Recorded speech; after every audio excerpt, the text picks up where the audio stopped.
Trish and Sarah Wrestling Podcast. I'm Sarah. I'm Trish. And this is our podcast. We talk about wrestling news and various topics from different promotions, primarily AEW, but also New Japan Pro Wrestling, WWE, and topics from around the wrestling world. Whatever we find interesting, and we hope you will too. We are a proud member of the Social Suplex Podcast Network, and you can find our content on our podcast feed, the Social Suplex Podcast feed, as well as on Twitter, YouTube, and Blue Sky. Please feel free to like, subscribe, and rate our podcast. We also have a store at Chopped Tees, so if you would like to support us, please take a look at chopped-tees.com. And we are also happy to announce the Social Suplex newsletter, which is published every other week at socialsuplex.com and contains news, features, and information from around the world of wrestling. Today is Sunday, September 28th, 2025, and we're going to kick things off today with a discussion of the dueling pay-per-views that occurred last week on the 20th, I was about to say 25th, that's incorrect, which was AEW's All Out versus WWE's WrestlePalooza. There was a lot of discussion about going into that weekend. We talked about it on our last episode, which show was going to be dominant, which show was going to be, more people were going to watch, which show was going to be successful, both creatively and from a numbers perspective. We love numbers. So we're here a week later, and where are we at? Well, there's been no press release or any information from ESPN about the performance of the Palooza and how well it did on the app. But meanwhile, there seemed to be some very happy people leaking to Dave Meltzer's Wrestling Observer newsletter on Friday that AEW did some of the highest numbers of the year for their purchase. I think they said it was after close to Revolution, which would put them at about 130,000 to 140,000 buys. And everybody seemed to enjoy All Out critically, while WrestlePalooza seemed to be sort of generally given perhaps a C- grade, one would say. Trish, this was a pretty decent win for AEW on the number side. Mm-hmm. What do you think this says about WWE's counter-programming strategy moving forward? It's one of those where it probably doesn't change what they do. So I know we had this as a question from Cloughy as well. So they think that they don't need to do anything else. That they could run head-to-head with All In back in July on the same day, and then it got moved, so they think that was a victory. And the same with this one. They think this is a victory because they had it moved to the afternoon. But the advantage was always going to be with who goes first, because we've seen that every single time with everything. So every time they run an afternoon PLE on a Saturday, it kills Collision. Yep. Kills Collision. And we've had that as a consistent trend. So if you go first, then the thing going after. We saw that with Saturday night's main event as well, the opposite way around. That died off, and now that doesn't exist on NBC anymore. Nope. So it's just on Peacock. So that's what that did to that. So it's one of them. It's a bloody nose. It's one of them where they loaded this thing up. I think that's probably the bigger thing as well. They didn't hide anybody from it. It wasn't like... So Saturday night's main event, it was like Goldberg and Gunther, and then, on Seth and LA Knight, and then they kind of hid everyone else. There was no Roman Reigns, no Cody Rhodes, no CM Punk, no, Becky Lynch, or... Who am I missing? Oh, John Cena. That's the one. But there was none of them this time. They put out what they thought and what ESPN thought, looking at the way they advertised it, as the biggest match they could possibly do right now. They brought back Brock Lesnar, not because he's on a contract already, as we originally thought, but they signed him to a new deal to bring him back for this show. So they went all out. They brought back AJ Lee for the tag match there. So her first match in several years. They had the world title match eventually at the end after a very interesting Wade Keller article with Cody and Drew McIntyre, and then they had their work rate match, if you want to call it that, with Io Sky and Stephanie Vaquer. So they had. So the idea was to have everything that they could have, as opposed to AEW. This isn't someone where they half kind of did it or thought they could get away with it or hid everybody and just said we can still beat them. No, they went all guns blazing here. And, they tried to have things that would appeal to kind of more of an AEW audience with the women's title match, and then more of their kind of moment-style matches to go with it. And then what was ironic is they did something that they haven't really done before this year as much. And then this year, I think we've seen it multiple times now, where they promised surprises and bigger moments, and then they didn't deliver. Nope. So you think about like with the Rock stuff at WrestleMania, that one comes into mind. And this one, there's going to be surprises, and then there's nothing. And that's something where you need to never get into that habit of. And it's funny because I was watching, someone posted us a video of like a YouTube vlogger. Yeah, I watched that too, yeah. Yeah. And as much as it's like, I don't know, sometimes they're like hard to watch, right? But as much as it was, it's like seeing them go, oh, you know, they promised us these moments and then there wasn't any. And, you know, that is their marketplace sort of thing. But it's one of those where that seems to be the prevailing thing that they're left with. Because none of the matches were particularly good. Having Lesnar and Cena open, for whatever reason it ended up being, even though it was definitely in the main event in terms of the way ESPN promoted it and how they were interested, that seemed to kill the card from then onwards. Yep. Because of how that was. And, okay, I get Cena's retiring and stuff, but having him completely being demolished like a job guy, maybe not your smartest thing I've ever seen. But, you know, we have to build Lesnar up because we have no one else, and he's like someone that no one in AEW is like, so that's what we're going to go with. But it's like, I think there is an element of it when you look at that, was you've seen it before, and all this talk about it's going to replace WrestleMania and be like the opposing WrestleMania when WrestleMania's in Saudi Arabia, it's fucking bollocks, because it just feels like a B-level pay-per-view. It was very funny, them going on about that, and then doing a 5-minute John Cena match with Lesnar, which, like, you know, that YouTube blogger, he pointed out, which I thought was pretty interesting, because the guy's willing to pay thousands of dollars for front row seats, but he essentially said, I couldn't imagine this being the first time I ever saw John Cena in a match, and for a lot of people at this show, it probably was, right? So I think that's kind of the stuff with, when we talk about like diminishing audience returns and audience interest, that's a thing to kind of, you know, if you pay a lot of money for those tickets and you get a 5-minute squash match and that's not what you were looking for or interested in, WWE does a good job of convincing their fans that what they're seeing is amazing. But it does sort of turn people's stomachs that they're, you know, not seeing the thing that they were promised. They're not seeing the big surprise. I mean, this guy was even talking about The Rock being there, which I was like unclear if he was being... But he's doing that because Triple H went out and said, you need to watch, there's going to be big surprises. Right. Then he doesn't deliver. Right. So they buy into the Triple H act. They buy into this kind of perception, like, oh, you know, if he promises, then there's going to be it, and then there's not. So they're going to think about The Rock. They're going to think about all the people, because who have they got left? You know, it's that question that people used to ask about AEW, is it what happens when the pops run out? Right. Right? And it's like, well, that's where we are now. Who else have they got? You know, we're going to run Stone Cold back on whatever he is at some point. Is that what we're going to do? Is there anybody else that they have in there, like, behind, like, that they can bring back now to kind of lift everything up? Is there? I can't think of anybody, to be honest, at this point. So Batista maybe, but I don't think he would do it. He's quite happy with what he's doing, isn't he? No, I don't know. But it's like, that's where they're at now. So, and you can feel that. There isn't, because of what they've done and how many of these kind of people they've brought in and how much reliant they've been on, like, the pop, right, the moment, there isn't anyone hugely exciting coming through. They're not developing their own talent. There is no forward motion upwards because the top is stagnant.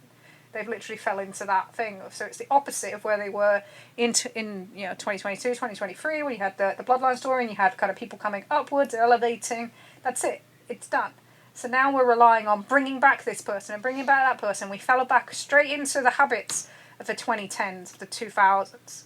So it literally is 2000. This is 2002 kind of territory. Yeah. It's exactly the same as what happened there, without the expansion to SmackDown.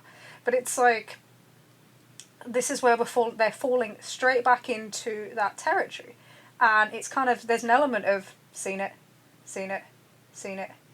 And when you become so reliant on the moment thing, you stray away from what got them there, then it's going to be like that. But the other part is there's this huge arrogance around it where they don't care.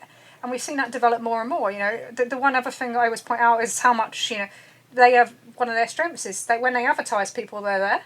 Yep. And that started to fall away this summer as well. In fact, a show in your neck of the woods in Boston, like last month, had Cody advertised, I think Bianca Belair advertised, some other people. None of them were there. So it's one of those things where there's like this hubris about it, where they just think, we win. Right. And like it's like a cult mentality at times. But it's like, we win, and that's it. Because this is wrestling, or this is sports entertainment, and we're on ESPN, and we're on Netflix, and we're this, and we're that. But it don't mean fuck all unless you actually put some effort into it. And it's significantly missing any effort. Right. There's nothing about that show. People were super into the tag match, which, like, good for them, and I think that the people were able to not convince themselves. They liked, and Stephanie for It's more of a mixture, tag. But the rest of it didn't seem like even... I am definitely not someone who has a lot of WWE type social media stuff, but I'm certainly seeing... Of what I have, I am certainly seeing a lot more complaints from those fans than we have at any time recently, where they just seem discontented with the product. SmackDown wasn't good. You hear that a lot. NXT wasn't good. Like, what are they doing with this person? What are they doing with that person? It seems like it's breaking through more than it has any time recently. And you can say that thing, they always say, like, Booker has, like, 3 years, Yeah. And you're kind of feeling that now. So... people get used to their patterns, they get used to the way, who the favourites are, so to speak. And that's where they're at now. So it was kind of a wake-up call for some people, I guess, in terms of their fan base. I don't know about how they felt about it, but I did think there was some other very interesting things with them that week. So ESPN did a conference call. Yeah. They did. They did do a press call. Yeah, more press calls than WWE this year. Interesting, isn't it? And they were asked numerous things that I thought were quite interesting. Because the first one was they were asked about the date of the show, because WWE and especially Paul Levesque have blamed it on ESPN. Yep, as so ESPN wanted this date. They wanted this date. And ESPN went, no, WWE wanted this date.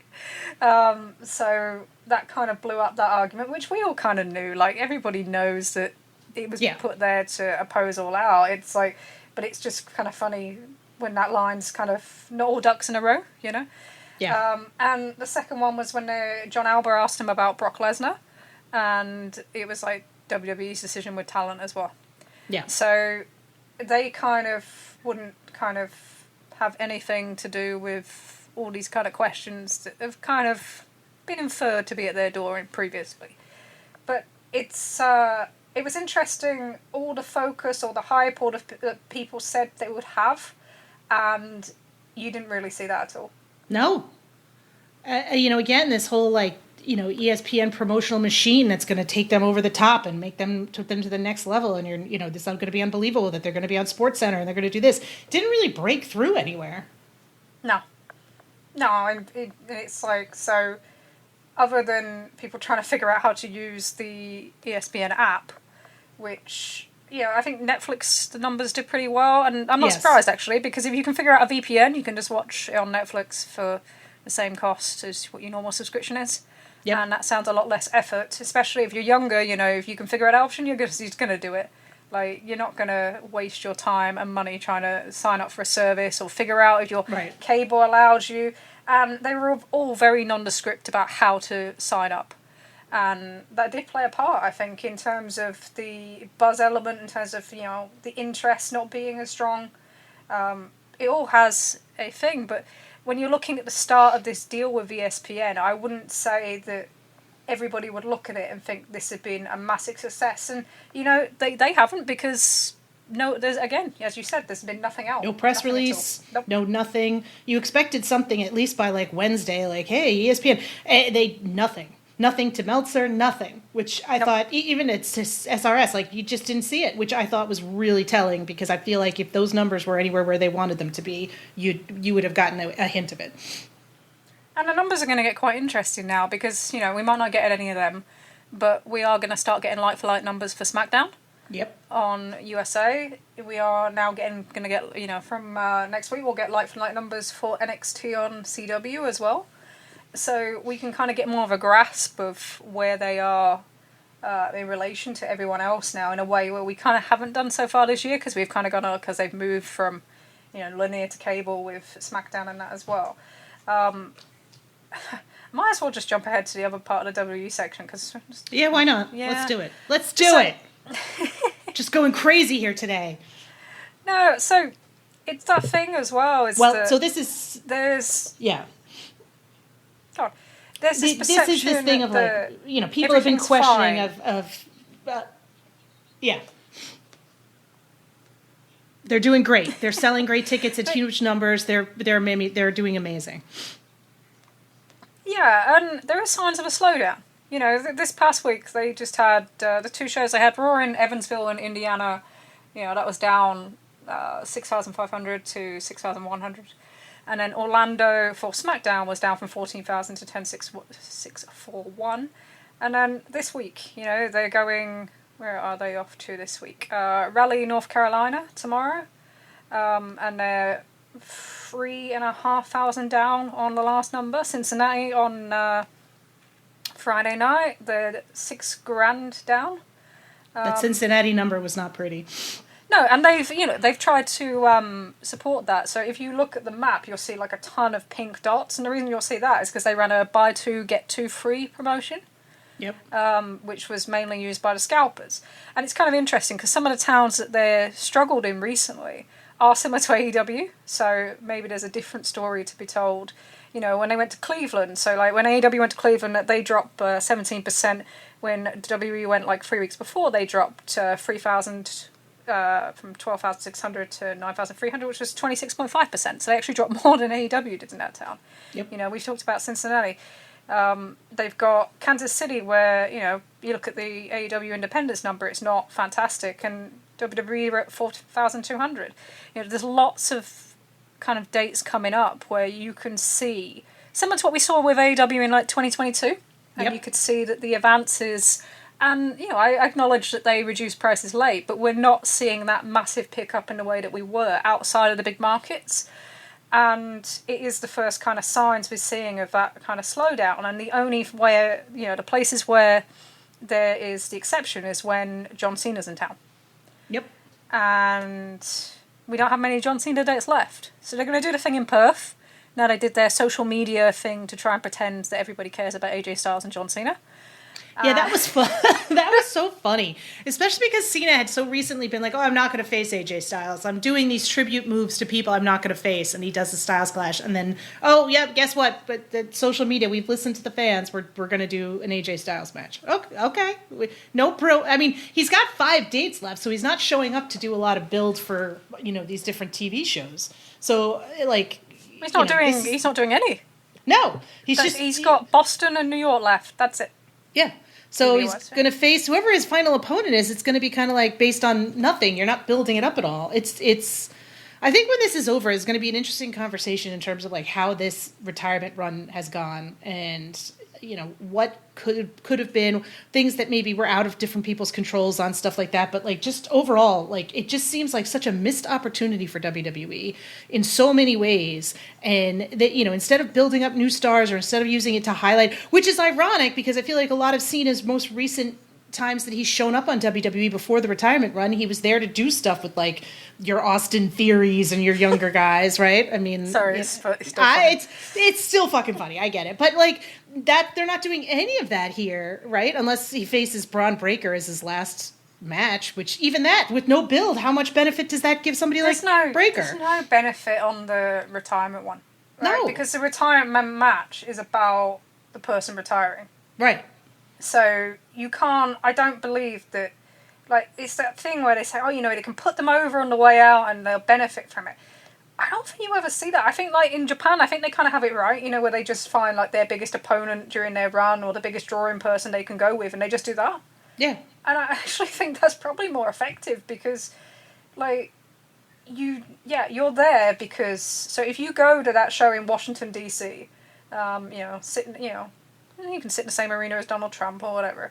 Probably Vince McMahon as well. If not there, he'll be back for the Hall of Fame. Yep. But, like, if you go to that show, you're not going to see John Cena versus, say if it was Braun Breaker, or Braun, is whatever we're just calling him now. Braun. Braun. Braun. That just sounds like something out of, like, Transformers or something. That's what it does, right? But, like, you're not going to see that. You're going to see John Cena's last match, right? For as great as, like, Sting and Darby versus the Bucks was, like, people went for Sting's last match, right? Right. So that's the thing. So I don't know how much long-term benefit you get out of that. So it's that thing of, you want, in a way, you're looking for that match to be special, not for the other person in it, but for the person retiring. Right. So I don't think there's any long-term value. The long-term value is to do something in the programs before that last bit. Right. And they haven't done that. Nope. You know, they've hurt Cody Rhodes. We can't pretend they haven't hurt Cody Rhodes this year. Yeah. With what they've done there. You know, having him, like, completely secondary when he won that belt and is stood behind. And then in this one, you know, all the promotion is about Cena and Lesnar. And then behind that, the mixed tag. Nothing's about Cody and McIntyre. And whether he's been around or not, you know, like, he feels lesser this time. You can see his place in the hierarchy this year that you couldn't possibly see previously. You know, it was more of a battle between him and Roman, and now you can kind of say, oh, there's Cena above that, and then there's Rock, and then there's, you know, so it's disruptive in that aspect, and they've not used it to do anything.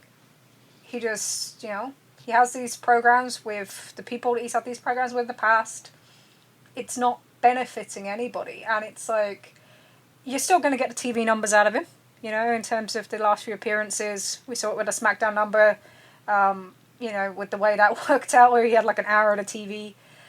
And you're still going to get it. You saw that with the Raw number in Springfield, Massachusetts, what they did last week, where they held up pretty well against football. So you'll get that for the Madison Square Garden one, which is the week before Full Gear, not targeting at all, and the Boston one, which is the week before AEW's Boston show. You'll see it there, and you'll probably see it for Saturday's main event. I'm sure there'll be some Peacock press release on that one. So you will get those last numbers out of him, but in terms of the longevity factor of what happens next, what have you got next out of this? Like, have you gotten anything? And I guess you ask the same question when you look at New Japan and you look at Tanahashi. So with Tanahashi's tried to work, bless him, God bless him, tried to work everybody this year. Yep. Right? Yep. Everybody. He'll go and work every one of the junior shows they've done, the junior Coracans, he's gone out, like, he'll go out and work that.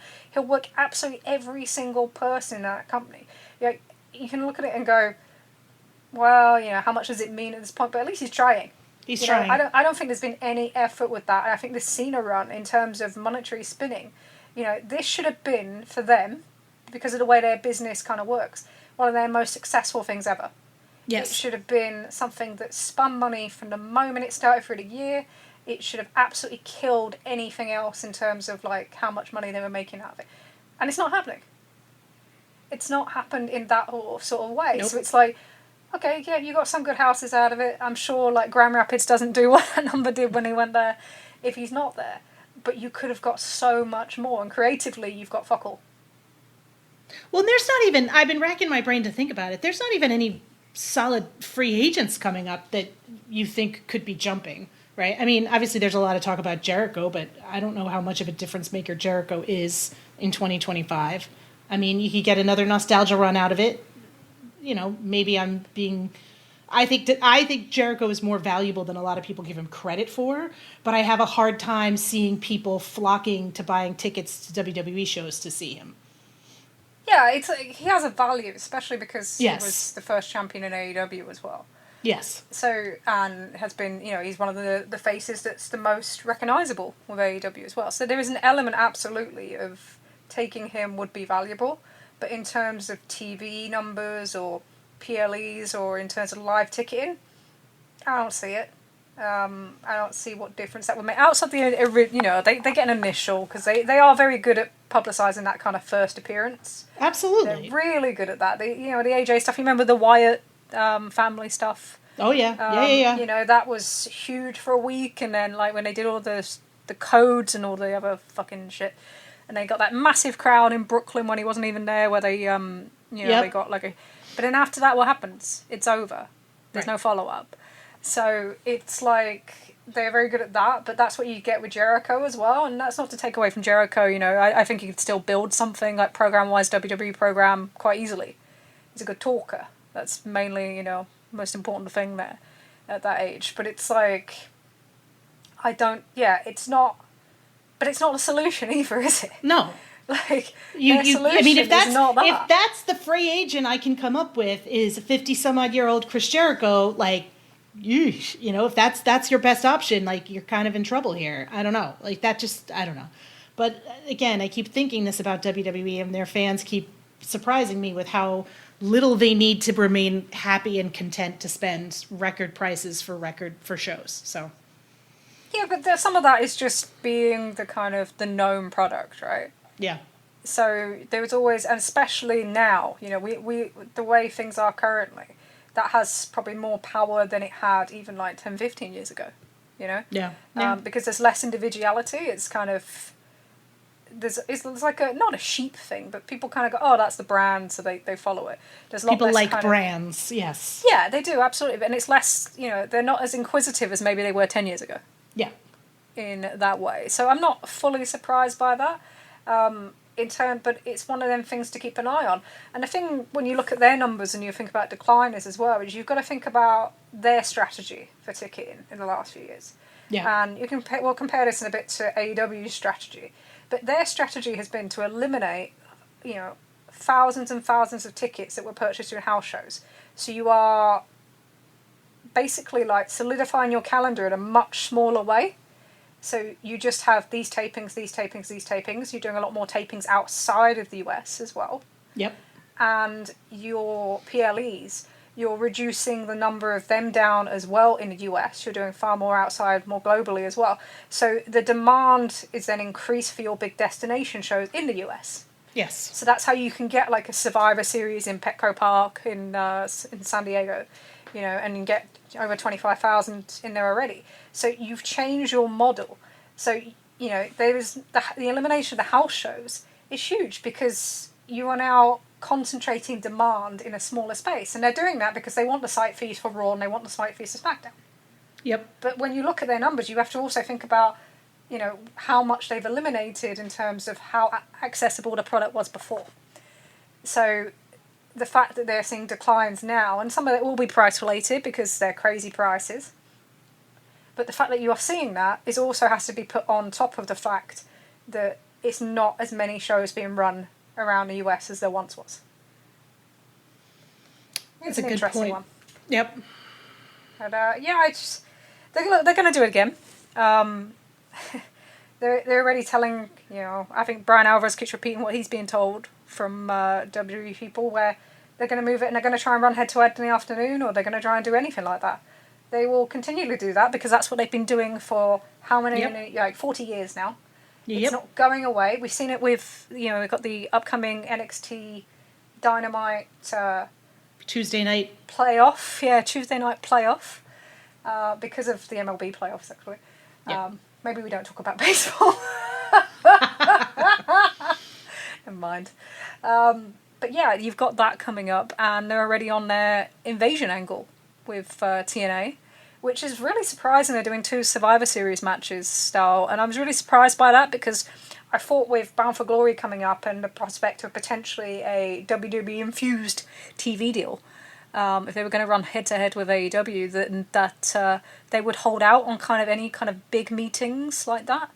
But they're not. So that was kind of intriguing to me, that they're running this before Bound for Glory, where, you know, that should be where Mike Santana gets the belt from Trick Williams. And how long is Mike Santana? Well, he's been decent there, but how long is he to stay in TNA is probably your next question.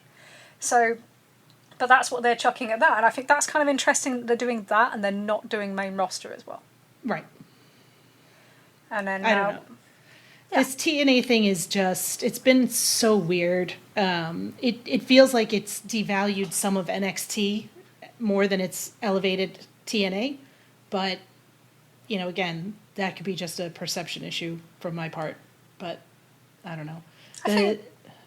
Go on, sorry. No, I was going to say having, what's her name, win the TNA title after they did the invasion angle is so weird. Plus, like, I have a hard time believing that, like, you know, the TNA guys seem to be in a position where it's like, which side's the babyface? Like, and I don't know that they know which side is the babyface. It's just an odd angle. It's one of them because the fan base, even when they watch the TNA shows with Trick Williams, have never bought into that they are the kind of the bad guys ever. Yeah. So you've got this kind of going on. Then you've got the normal kind of issue in terms of the strength of who's going where. So, yeah, you have Kalani Jordan winning the TNA Knockouts Championship, and she's the only one that goes to Victory Road on a Friday night. But then they want them on NXT. And for NXT, it's kind of like they are very seem to be focused on we need to have happenings, constantly happenings. Constant happenings. Yeah. Constant. And that's the sort of cycle that they also got into in 2022. 21, sorry, I'm losing my years. In 2021, you know, where they went after they had the success with the Kyle O'Reilly, Adam Cole stuff. They started, we need this, we need that, we need Keith Lee winning the belt, we need this, we need this. And that's where they saw quite a significant decline. So it'll be interesting to keep an eye on that. And look, it's a tough time of year. This time of year is the hardest TV time of year because of all the premieres, because we've got MLB playoffs coming up, we'll have NBA back, ice hockey back. Football. Yeah. College football. Yeah, whatever, you know, you name it. Plus, you know, your big The Voice and Dancing with the Stars, they have on a Tuesday night, and then on a Wednesday we have Survivor now kicking in, Challenge finales coming up, Big Brother finales coming up. So it's tough, right? Yep. But now we have year on year. It will be interesting to see where they go from here, because it's like, again, it's like you're not using your people and developing anybody. You know, your world champion in NXT now is Ricky Starks. Which is funny in itself. I saw a tweet today where somebody was like, he's a really promising rookie. And I'm like, he's 35 years old. The man's been wrestling for decades at this point. Rookie. Jesus Christ. I can't think of anything I'd want less of someone going across from AEW to NXT than winning the NXT title like these days. He's going to get called up any fucking day now, Trish. Any day now they're going to call him up. He's going up to the main roster any moment. Yeah. Yeah. Yeah. Okay. Yeah, sure. Yeah. Cool. How's Orlando? Yeah. Hot, humid, full of Disney adults. In matching shirts. In matching Mickey shirts. Mouse hats. Yeah. I always prefer Donald Duck. I don't know. Oh, good times. But anyway, so let's focus on kind of, they seem to bring people up to the top of their card and then just kind of beat them. And then on to the next one, we need next thing. So it's kind of like, it's like cocaine wrestling in a way, isn't it? It's like you're just after the next fix, and that's kind of how their shows feel. It all kind of blends into one. You see, like, what are they doing this week? What are they doing next week? Oh, this one's a branded show. This is this. And it's like, Jesus, yeah, I need to breathe for a second, but that's their model. So yeah, I just want to keep an eye on. You know, Joe Hendry's going there. I'm sure that'll. Oh God, did you set his name? He might show up if he jumps out of a dining room closet. Trish, I'm going to be rip shit at you. That would just be weird. Yeah. I don't know. But no, they'll do it again. They'll keep trying. They'll keep trying to counter-program. It'll be a case of how long can they do this for before media partners kind of say that's enough. Yeah. And we've seen that with NBC Universal, and I don't think they have a great amount of respect for them anyway, with USA, when you look at what happened with SmackDown for the last however long. But how long will ESPN allow them to move things around, because they are normally quite structured in where they want things. And depending on what their timetable is, because and this is what we saw last week, you know, the biggest surprise for me was that they didn't get 1 hour on any ESPN programming at the start of that show. You know, for the launch one, I thought that as much as yes, it's on your app, like the best way to do that to kind of get people converted across is to have that presence on ESPN, and it wasn't there. Nope. Because they aren't as important as college football. I mean, they aren't. They're not. No. They're just not. And that's the thing that I feel like hurts them, where everybody's talking about the tremendous power of ESPN for them. I think the fact is that on ESPN, they will never be more important than sports.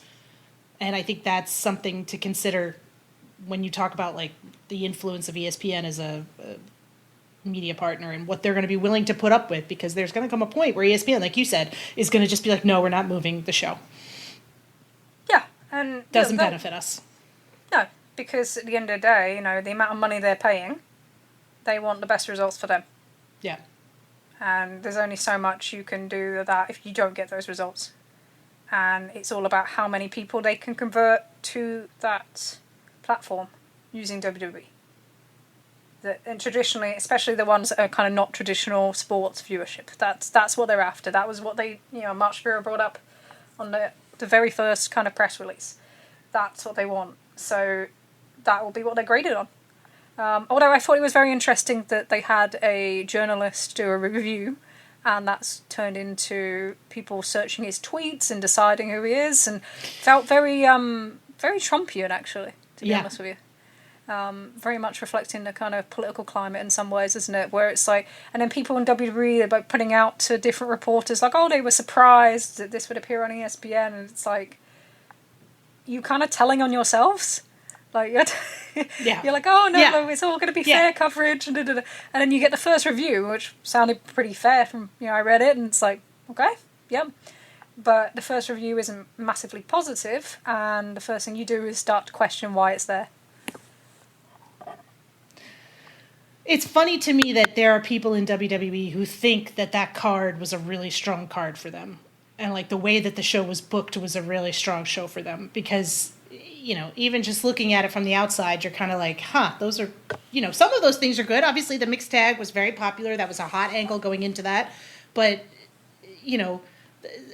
Cena and Brock is not, I kind of question how much, and then the booking of it seemed weird, but I don't know. I don't know what to tell you. We'll see what happens with these guys as things go forward. It's going to be very interesting as they head into the fall and then Christmas time, and Cena is bye-bye. How much do you think they hate Hangman? Oh, they don't like him. I imagine they don't like him a lot. They don't seem to like him a lot. He's fucked him over, twice now. Made him look like chumps, but... You mean, like, is that a half Donald Trump impression? Speak Spanish. Like him a lot. Come on. They're going to do when they go to Japan and they go to these other countries, you're going to see Cody Rhodes attempting another language, like just to do it. And he's going to be calling himself a fucking pastry in German or something ridiculous. Like, it's going to be bad because yeah.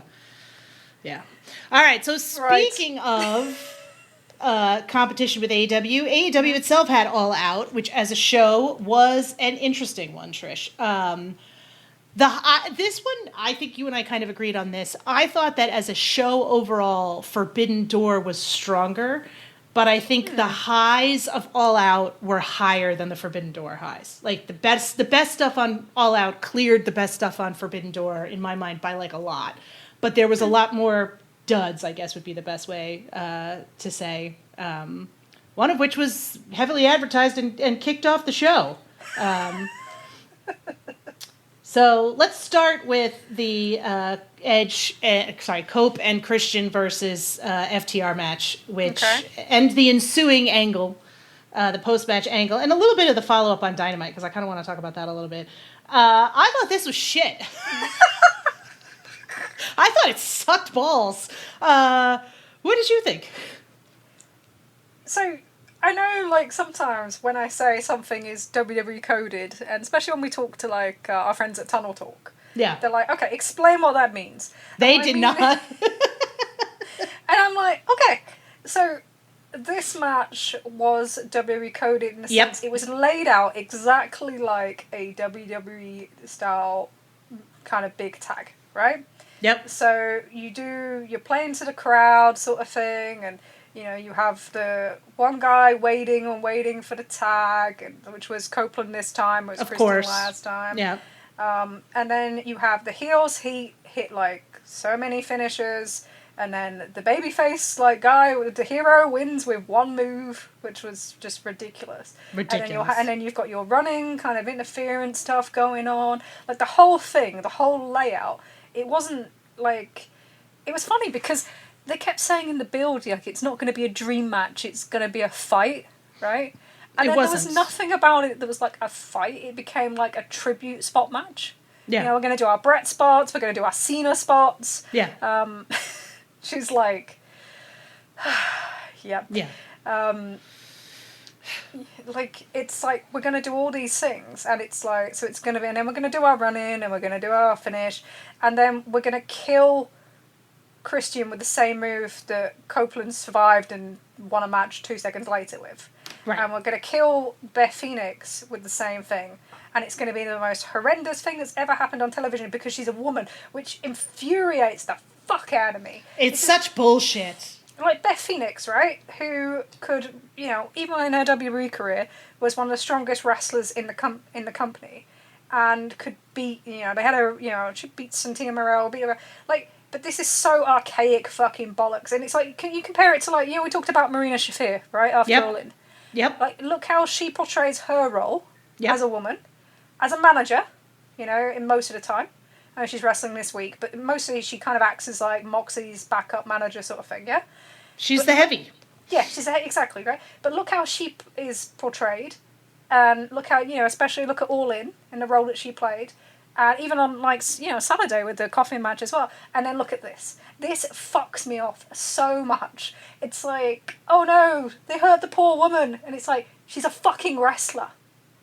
The whole thing was just, I don't know, like, I talked about this last time. I'm not in a place where I can be rational about Copeland and AEW at this point. I don't enjoy him. I think he's shit. I think his ideas are shit. I think his acting is shit. I think this kind of, like, you know, Wednesday night, you know, part of it was infuriating because I was like, I would like to see Orange Cassidy. So I'm the clock is ticking on that for me. So I'm like, hello, can we hurry this up? Can we hurry this up? My guy's back. And instead I had to listen to fucking an endless goddamn promo from FTR, which I understand people liked. And I think had it been in a different feud, I would have enjoyed it. But the positioning of it, where it's like, oh, Copeland has just told us he's taking another vacation, got to run off for filming. He'll be back in 12 weeks for his big entrance pop. We'll get the pyro. We'll get the big return. Like, He's overshadowing at the end of a pay-per-view this time. Yeah, well, yeah. Who's getting fucked because Copeland had to come back and get his big, you know, like, that's the part that just bothered me. I thought the match itself was not really particularly interesting. I thought it was absolutely fascinating. Somebody else brought this point up, and I thought it was unbelievable, and I agree with it 100%. If another fucking team had said to FTR, this is how we're going to beat you, do you think FTR would have agreed to that? No. If the gun club said, I'm going to kick out of, like, all of your biggest finishers and your moves, and then I'm going to beat Dax with one spear, and Austin Gun's going to beat me with one spear, you think they're going for that? Because I fucking don't think they are, right? Like, they wouldn't do it with the Young Bucks. No! Come on. So, like, you're going to do it for these fucking old guys? And Copeland doesn't look good in the ring. He doesn't look strong, which is fine. Christian is carrying the whole fucking angle. Like, yeah, the match, he's great, but this is the weakest thing he's done in AEW. Like, he's great in this, but it's the weakest thing he's done in AEW. And the part where it's like, they built the whole match around Copeland this time, and yet the crowd only chanted for Christian, right? Like, it was Cope was the entrance, Cope was the hot tag, Cope was this stuff, and they're still chanting for Christian. And I'm like, the other thing that also chapped my ass about Wednesday night is, like, you're making Willow Nightingale come out and talk about what a great wrestler Beth Phoenix is, and you can't, like I have never had an issue with people being like, this is an external relationship that I've had. Like, AEW always brings new people in, and it's like, this is a relationship. But they did it last night with Ace Austin and the Bullet Club, right? Or the Bang Bang Gang, right? Which I have no problem with.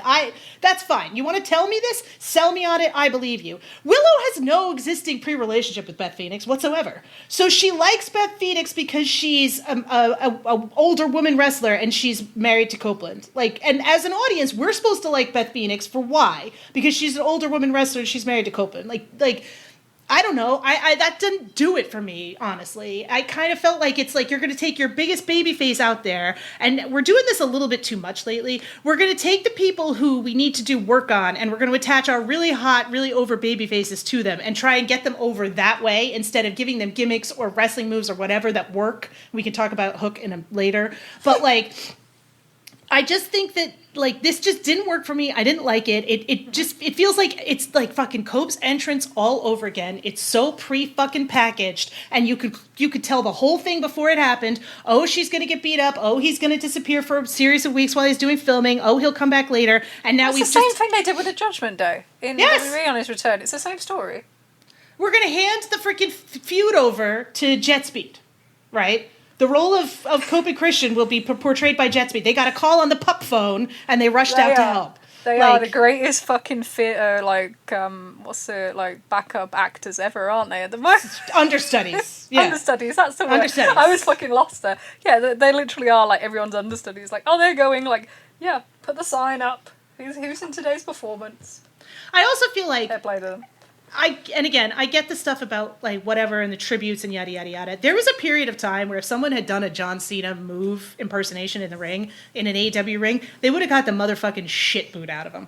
They would not have gotten cheers and chants and, Cena. So like, it's fine. Like, I'm not going to overreact to that because I didn't like it, but I also don't think it's the end of the fucking world. But I am also kind of like, it's sort of sad in my mind that like, AEW's gone from being alternative the way it was when it started to being like, oh, yay, John Cena, woohoo. And that just, I don't know.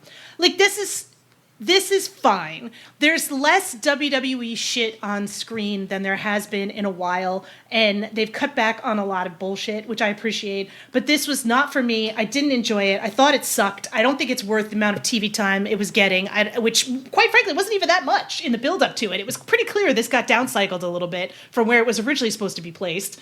And I don't know. Like, these guys could be doing better. Like, if this is the best you can do, like, give the fucking TV time to somebody else. Like, I know you're short on people right now, but this sucked. So you didn't like it then? No. I was rolling my eyes the entire... I was like, brr. It was like me... you weren't sitting with me at all in, but when fucking Cope's music hit, I was like, oh, are you fucking kidding me?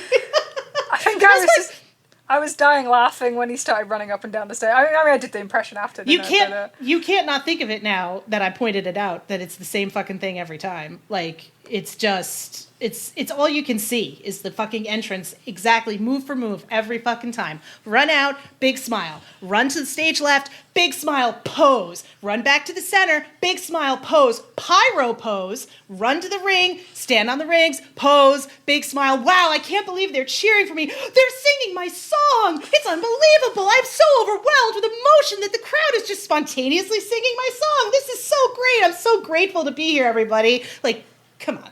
And the other thing that irritates me also is like the Hollywood acting and wrestling angles feel so out of place. The freaking thing he did with Christian in the pre-tape where he's like, I have to go. My wife is... I'm like, dude, this is fucking wrestling. Like, be corny and over the top. The reason why Christian works is because he's not sincere. The sincerity makes you... It's cringe. And to borrow from the youth. But it's just... I'm like, I'm over it, dude. And I appreciate that FTR are doing good work in this. Like, I appreciate that the promo was pretty decent. I liked the promo on Wednesday. It just, because of who it was based towards, and because we've now switched the feud to people who are completely unrelated, it doesn't make any sense to me, and I'm just confused and boggled by it. It's when he did the promo in London and he was like, they want me. And the crowd just kind of went, eh. Yeah. And I was just like... Look, maybe it's more difficult for him to adapt because he's never been outside of WWE anymore, But yeah. Christian at least went out to TNA. He did, in 2004. He tried stuff. Yeah, 2003, 4, whatever. So at least he kind of... I think it's easier for him to adapt, and he's been around there so long now. Whereas Copeland is still playing himself. He's still playing his WWE character. It's the same song, it's the same this, it's the same that. It's like, it's the same run, it's the same it's the same... So there is a huge element of that. And yeah, look, it was over in that crowd, it would be. Yes, it was. I'm not going to deny it. The crowd went crazy for it. Absolutely not going to deny that. And I get why he does it. He's not doing it for me at home. He's not doing it for the people who hate it. He's doing it for the crowd because they eat it up. Absolutely. Yeah. Can't take that away. But the thing is because it's like what it is, it's very one-dimensional, is probably why, one of the reasons that he's never connected beyond that, right? So he's a pop wrestler. He's a wrestler. He'll get a great pop. He comes out, gets a great pop. Nothing ever follows, right? There's never any business behind it, right? He doesn't trust anything else because he has to have the return pops. Like, he's built that into his presentation, is that he's going to disappear and he's going to come back and he's going to get a big entrance. Like, the idea of a surprise entrance or something different or like a pre-announced thing. Nope, this is what we do because I'm not going to get these cheers and this singing for my song any other way. Yeah. Yeah. I don't have that emotional connection to the audience. But that's it. There's no deep connection to him, so it's just around the surprise and that. And I think, that's probably when you look back through his career, that's probably why he hasn't ever reached that next level. Even no matter how many times he's been pushed at that level. And why eventually, WWE felt that he could go. Yeah, it's interesting when I think about actually that. But there's definitely something to it because he doesn't have that buy-in. Like Cena had, whether you loved him or you hated him, you felt something strongly about him. Yeah. And you don't have that with Copeland. No, he's just there. No. He's just fucking there. Well, now he's not there because... Thank God. Yep. I'm at least happy that, all right. Jet Speed will get this. All right, what else we had on this show? What else did we... There was a lot of good stuff on this show, Trish. We should talk about things we liked and not just complain. And I say you, as though you're complaining and it's 95% me. Did you want to just run them? I was just going to run them through an order, but we can... Do it! Okay, cool. So, this isn't going to go well, because the start of this show was rough, shit. Okay? It was rough. It was like... Do you know what was really funny in a way? Is that it reminded me of Forbidden Door in 2023 as well, where it felt like until we got to the four-way with, like, Cassidy and Zach and everything, like, it didn't feel like the show started. It was, like, on a different planet. And that's what this one felt like. So then we had Eddie Kingston and Big Bill. Ugh. Look. So, we talked about this last week, and I think I was like, let's wait and see how this whole thing goes before I'm willing to talk about his return and how it was done. And I think now seeing the match and everything else, this just didn't work. Whatever they were trying for, it didn't work. I watched the Collision last night. I watched the match last night. I don't know. I just don't think this is it. It's not bad, but it's not good. I think... If you think it's bad, you can say it's bad. I know I think it's bad. I think it's bad. Look, the way I look at it is that Eddie Kingston should be one of your top baby faces right now. Right? So you have someone that's been out for a sustained period of time, what, like 14 months, 15 months? Since the California show, where you injured with Gabe Kidd, right? So you need people back. You need people to fill these spots because you've got so many injuries. You've got Omega in Japan. Well, he's back this week. So you want this to be big. And I can understand the idea of having him as like the pay-per-view attraction. Yes. But also, Eddie Kingston is... How do I put it as a wrestler? He's very hit and miss sometimes, right? But what carries him is the emotional connection that fans have with him. It's the opposite. It's like we've just been talking about Copeland having no emotional connection, right? Eddie is carried by the fact that he can be great. He can have off days, right? But he's carried by that emotional connection. And that emotional connection comes from him talking. Right. So when you bring him back and you don't have him talk, and you don't run like a huge hype thing, you don't really get people invested. Oh, well, he's just back. And like in the run up to it, I felt like I want to be excited for this because I really enjoy like watching Eddie, and I'm not. I have no. And then when you watched it, and it was just like, nah, this is the wrong idea. And you know, it's funny because straight away Tony Khan in the press conference after was very, very defensive about it. Yeah. So he's hearing that feedback already, right? But yeah, it just felt like the wrong opponent, the wrong thing. The match wasn't great, and he may have some ring rust. I'm sure he does. But it was like one of them things where it was funny because you have Gabe Kidd and the Death Rider stuff, and it's like it would have made much more sense for him to just take Gabe out to get him to go when he's going back to New Japan for this current Destruction tour or whatever. For him to be involved there than any of this. Well, that's the piece, right? So there's a couple things to this. First of all, I think Eddie is a good wrestler, but Eddie's not the kind of good wrestler who could carry somebody like Big Bill to a good match. Mm-hmm. So you've got that, first of all. Not a good, but you know what I mean. He's a wrestler you put in with a good wrestler. Correct. Yeah. And know you're going to get something amazing out of it. Yeah. Right. The challenge I also feel is that, and I thought, like you said, and I thought Ann from Tunnel Talk put this absolutely best, like Eddie Kingston can build a feud with a cookie, and you gave the cookie all the mic time. Right? Like, they gave the mic time to the guy who can't do the promos, who's not known for his promo ability, instead of Eddie. So the hype is not there. And then the match structure itself, and this is sometimes where I'm like, who the fuck is structuring these matches, is completely based around Bill dominating Eddie in the ring, and then Eddie sneaking out a win at the end, with a back fist that didn't land, which is fine. Like, I'm willing to look past that. So this reminded me of Omega versus Brian Cage back in God, it was like February, back in the spring. Yeah, where it was the absolute wrong kind of match. If you're going to bring Eddie Kingston back with no build, then at least let the fans see him be like dominant, or like, you know, they want to cheer for him. They don't want to watch him get beat up for 7 minutes of the 8-minute match or whatever. Or let him brawl, right? He's a brawler, essentially. Right. And then on top of that, like you said, to finalize it up, we have Eddie brought back in what feels like the absolute wrong storyline for him. And that feels like it's a disease a little bit right now. But like pairing Eddie with Hook and having them go off on a side quest on the Collision mid-card, while meanwhile Moxley, who we've known is their relationship with Moxley and Kingston is a linchpin of this company, is not even mentioned or discussed, right? Like he came out in a Claudio shirt. Like, it doesn't make any sense to not be involved. Right, but like what the fuck is going on? Like, I don't understand why you wouldn't, like, he's not even if you want to say like not have him involved in this right now, fine, for whatever reason, at least have him discuss it, have him promo about it or mention it, like have it be a part of what's going on here. Instead it's just this kind of like, you know, oh well, you know, I've got to take care of Big Bill and Brian Keith. Why? With Hook of all people. Why? I think there's two parts to this, right? Firstly, I think the problem that it makes me feel is you kind of get an idea of how they value him, and I think that pisses me off a little bit, because it's not the level that I think a lot of us feel, right? And the second part is, this is something that's happened a lot lately, and I am kind of critical on their TV, and I am down on it for sure, because I think sometimes at the moment we've got this like thing where Tony Khan, especially when he's doing like the pre-show stuff, is telling the stories rather than the wrestlers. Right.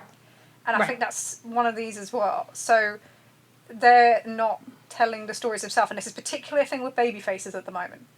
Or even like pay-per-view and coming out, I think it was like winners weren't telling their stories as much. It's so interesting. There's definitely something with that, and it's like the fact that it was like, oh, he's on Collision, and like, I know they need to have things on Collision, but you have to have big things on Dynamite. Like, you have to, if someone's going to be important, they have to be on Dynamite as well. Right? You can't just, they're just on Collision. Carl Fletcher, right? Carl Fletcher can be centre of Collision. They can build that around him. It'd be a really good role for him. We'll talk a bit more about him later. But, like, he still has to be on Dynamite because that's the important show. Because they're not equal. So, the idea of just, he's on the B show and he's in a tag team with Hook and they're doing Big Bill and like, it just doesn't say that he's important. And it's really interesting when you've got, you know, a world champion who seems to be out of challengers at the moment. And you could easily just do something there. Who cares if it's face versus face? You just did face versus face, and like, you could just do some. There's just so many more interesting things you could do with Eddie than this to come back after such a long injury. And I get if you can't do the Gabe Kidd thing. You know, he's a global champion. Who knows where he ends up next year now? But it's like there had to be more. Like you had so long to plan this. I think that's what it is. Like, you had so long to plan him coming back. Right? You've known about it for so much time. And it's the kind of that feeling of this is what you came up with. Right. Eddie's there because everything we've tried with Hook so far hasn't worked. So let's put him in with Eddie and try and use that goodwill. Like, it doesn't feel like it's about Eddie. It feels like it's about Hook, and that's not what I waited, you know, a year plus for. Right. Same thing with Orange Cassidy. We brought Orange Cassidy back, but his return is about hologram. Right. Yeah, not about. Weird. It's fucking strange, right? Which now we've had an injury and that's all changed. Like, it just feels like the locations of where these folks are being dropped back into the story doesn't make sense for their importance to the audience and their emotional connection to it. And it's one of those situations where it's like, do you understand what the people who watch your shows like? Or are we just sort of stuck in the ideal of, hey, this is where I've mentally slotted these people. This is where I think they're best at, right? And I'm, you know, I don't know. I'm not particularly optimistic about this. I'm going to give it my best shot because I love Eddie and I'll watch paint dry. So if he wants, we're going to do this, then I'm going to fucking watch it. But like, it's just, I don't know, it was kind of a bummer. So while we're just talking return, so Cassidy is your guy. He's my guy. He's back. I actually watched Dynamite live because I was able to stay awake. It was amazing. What did you think of his return overall, other than kind of his direction? I thought it was better than Eddie's in some ways. And I think the benefit of that is obviously, like, you know, OC's never known for his big promo skills, right? He's not somebody that you expect him to talk in the build of a lead up. I thought they did a good job of building expectation for his return. Yep. At least from they used the pay-per-view to try and turn it into a TV angle to try to get people to tune in, which worked.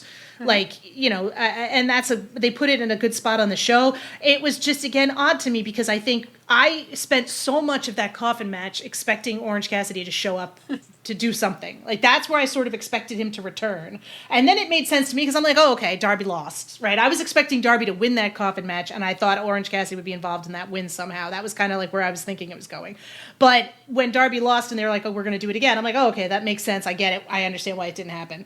But it just feels odd because I was like, well, okay, then it makes sense for him to come back and be involved in something with this, you know, Chris and Yuta angle because, you know, that certainly seems like it'd be a place for him. Or, hey, where's, you know, Trent, he's in the Don Callis family. Maybe this would be something about the Don Callis family. And instead it turned into like a whole thing about Hologram and Hologram being challenged by Fletcher and the clone being there, which then, of course, all went tits up because Hologram got injured in the match on Friday and is going to be out for God knows how long. Mm-hmm. So now OC is going to lose to Kyle Fletcher in his first match back, which, you know, is fine, I guess. I don't have a problem with Orange Cassidy losing because he's very good at it, but it just seems like it's not how you tend to do returns, though, is it? No, it's just fucking weird. Like, it's just, the whole thing is just weird. I don't get it. It's the same with Pac, right? Like, Pac's back. That's awesome. That's amazing. That's cool. He's just there with the Death Riders, right? Like, you know?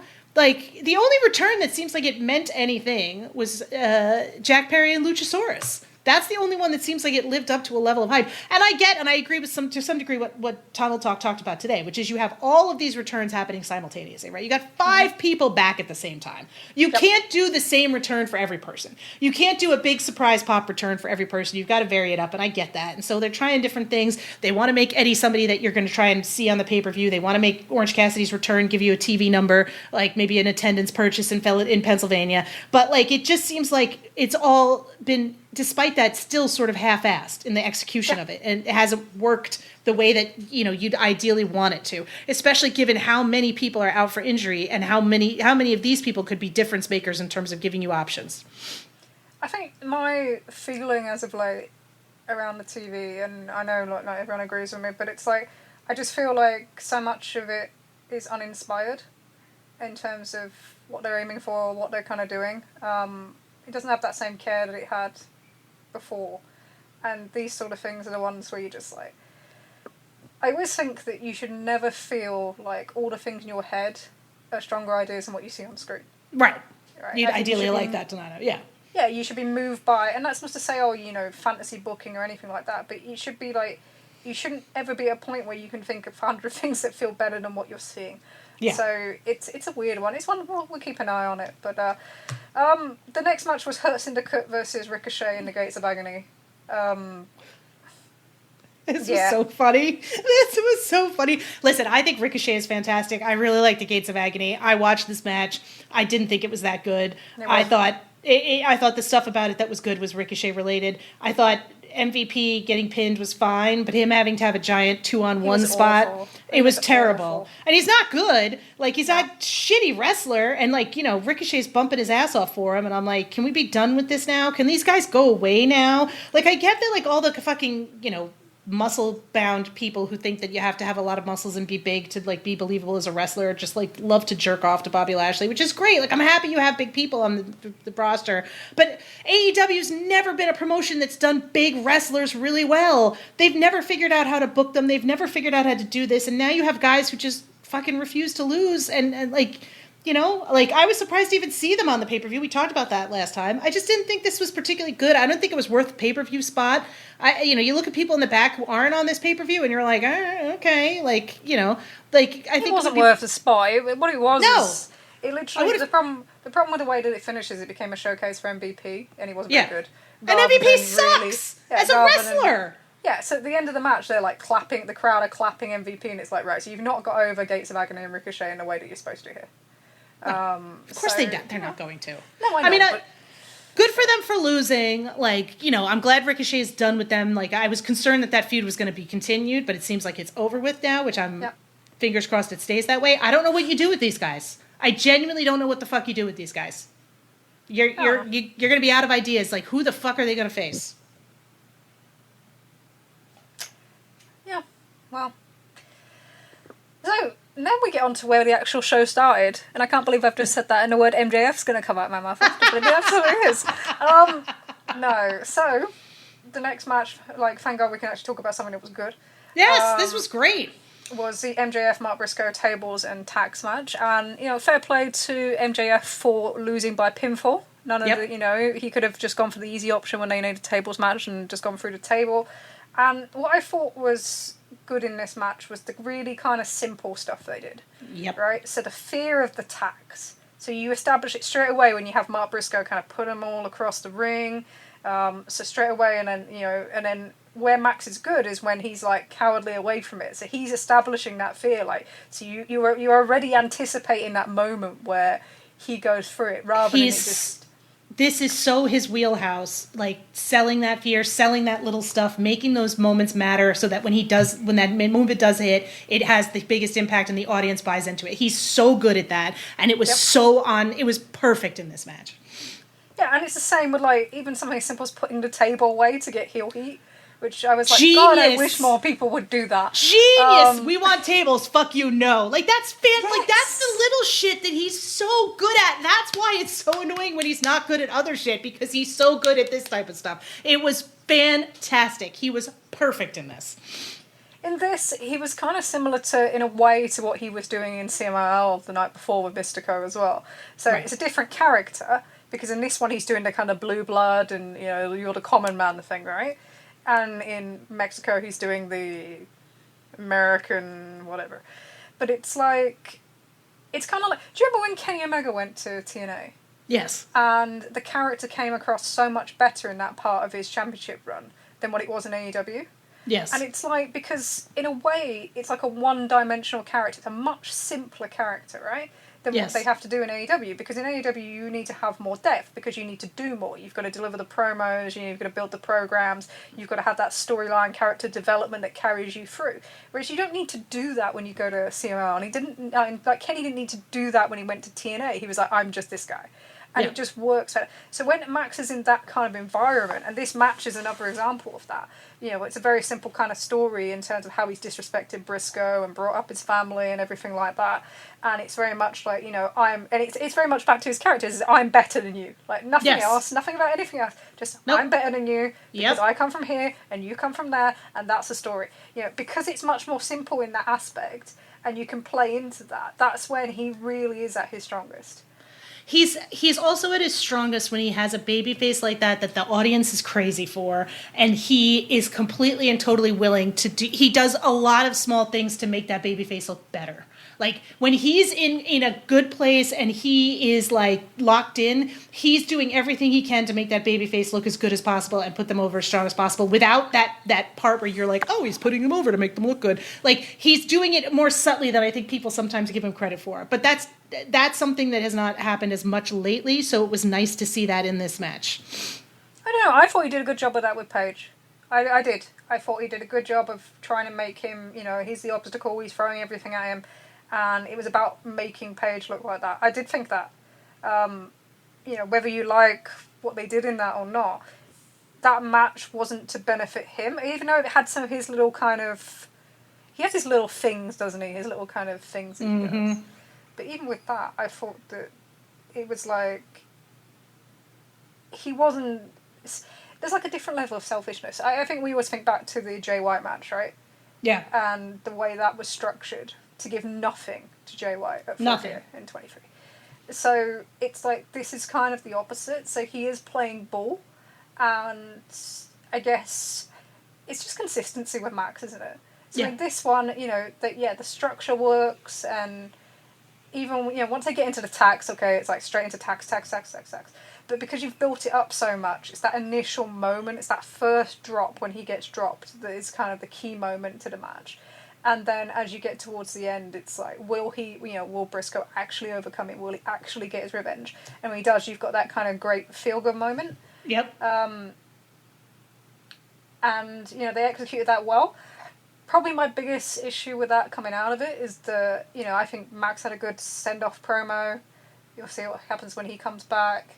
But he kind of got more than what Briscoe has. So Briscoe goes into the tag thing with Ryan Cassidy, that's great. But it's like, okay, but that you've just got a huge win in your career. You just did this whole thing where you're going to be the serious guy. Like, what are you going for? And then, like, are you going for Fletcher, or is now Kenny Omega coming and cross-tailing you?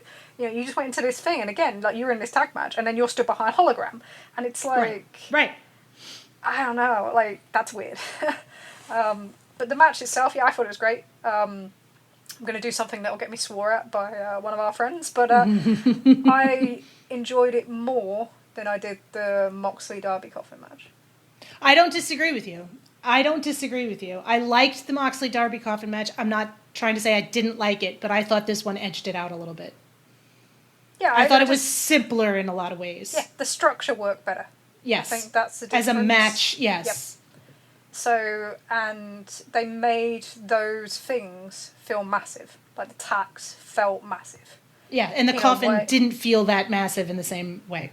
No, it just felt like we're just using plunder, right? Yeah. It was a different feeling to the way they made this feel. So the simplicity in this match is what makes it work for me so well. Yeah. So, yeah, no, I thought it was really good, and thank God for that, because I was losing the will to live. It was definitely bleak in that moment. I was like, okay, all right. But yeah, no, right, now we're on to good part. So next bit was Mercedes Moné and Riho. Go on. Listen, I think obviously you and I would like to start by saying that Riho is a phenomenal wrestler that we think is very good, and anybody who doesn't really recognize or understand her talent is, fine, whatever, but your opinions are valid, but we disagree strongly. So there you go. This is a Riho supporting podcast. No,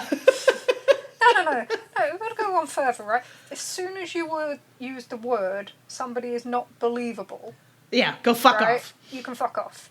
Because fuck off. If it's not believable, but it wasn't believable when you were wrestling someone that's 4 times the size of you, or it's not believable when you're wrestling a dead wizard, like, wrestling, like... It's don't fake! Fucking talk to me about believable. It's always fake! It's so obviously always fake, guys! Stop with the believable bullshit! Oh, they wear a frilly skirt, like... What the fuck are you talking about? Like, what fucking difference does it make? We've had people dressed up as fucking farmers, as fucking... Like... Shut up. Just shut the fuck up. Fuck off! Yeah? Fuck off! Take your Cornet listening podcast shit and fuck off. Because I'm not interested in this being your reason, because you're going to attack somebody who, has tons and tons of abuse for fucking what? Literally doing nothing! No. Living their lives. God damn. Yeah.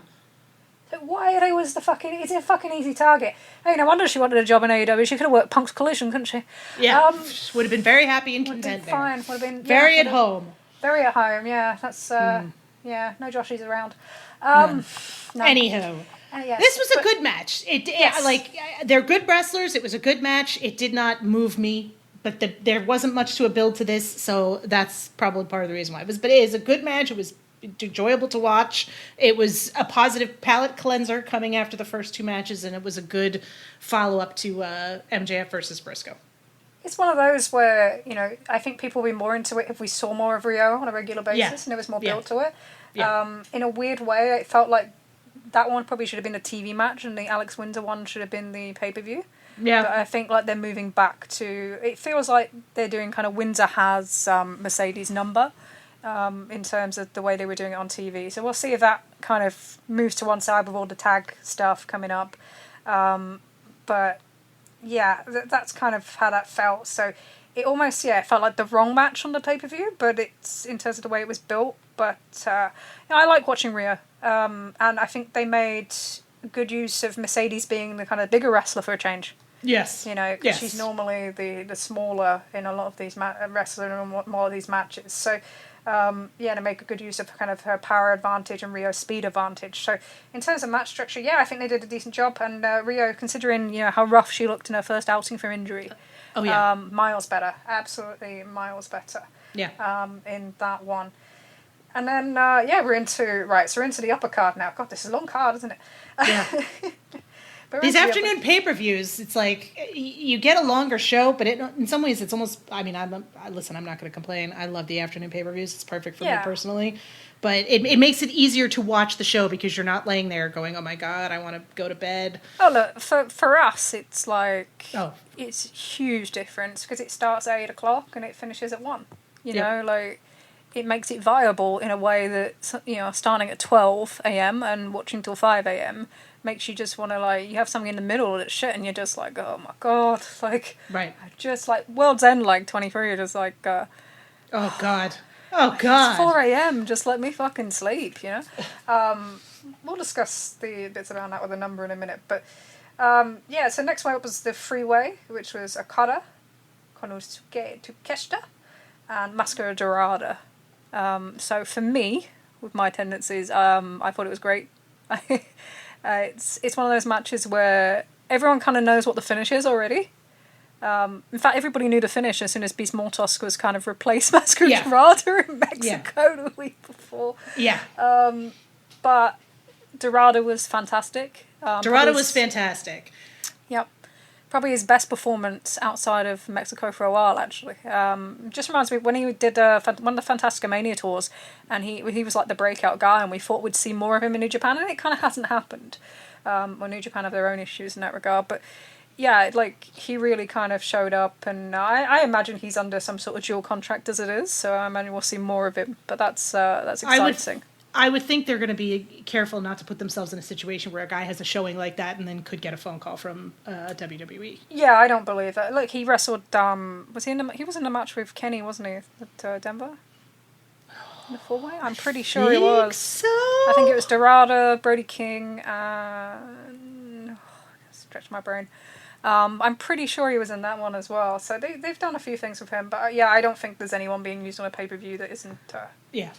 I thought for sure. I really liked this match, but I thought it was off to a rough start in terms of like just slowness and needness to get going. It just took for me it took me a little while to get into this. I think that you run the risk of, you know, when you're doing a match like this where you're teasing something that you're not giving the crowd. Like the crowd wants to see Takeshita and Okada in the ring together, and you're teasing it and pulling it away and teasing it and pulling it away and teasing it and pulling it away.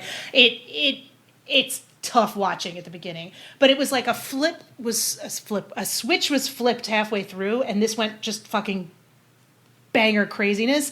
I thought it was absolutely great. I thought Okada looked incredible. I thought Takeshita looked incredible. I thought they both helped Dorada look unbelievable. Like, you know, I think this was almost more than anything else got me more excited for Okada and Takeshita together.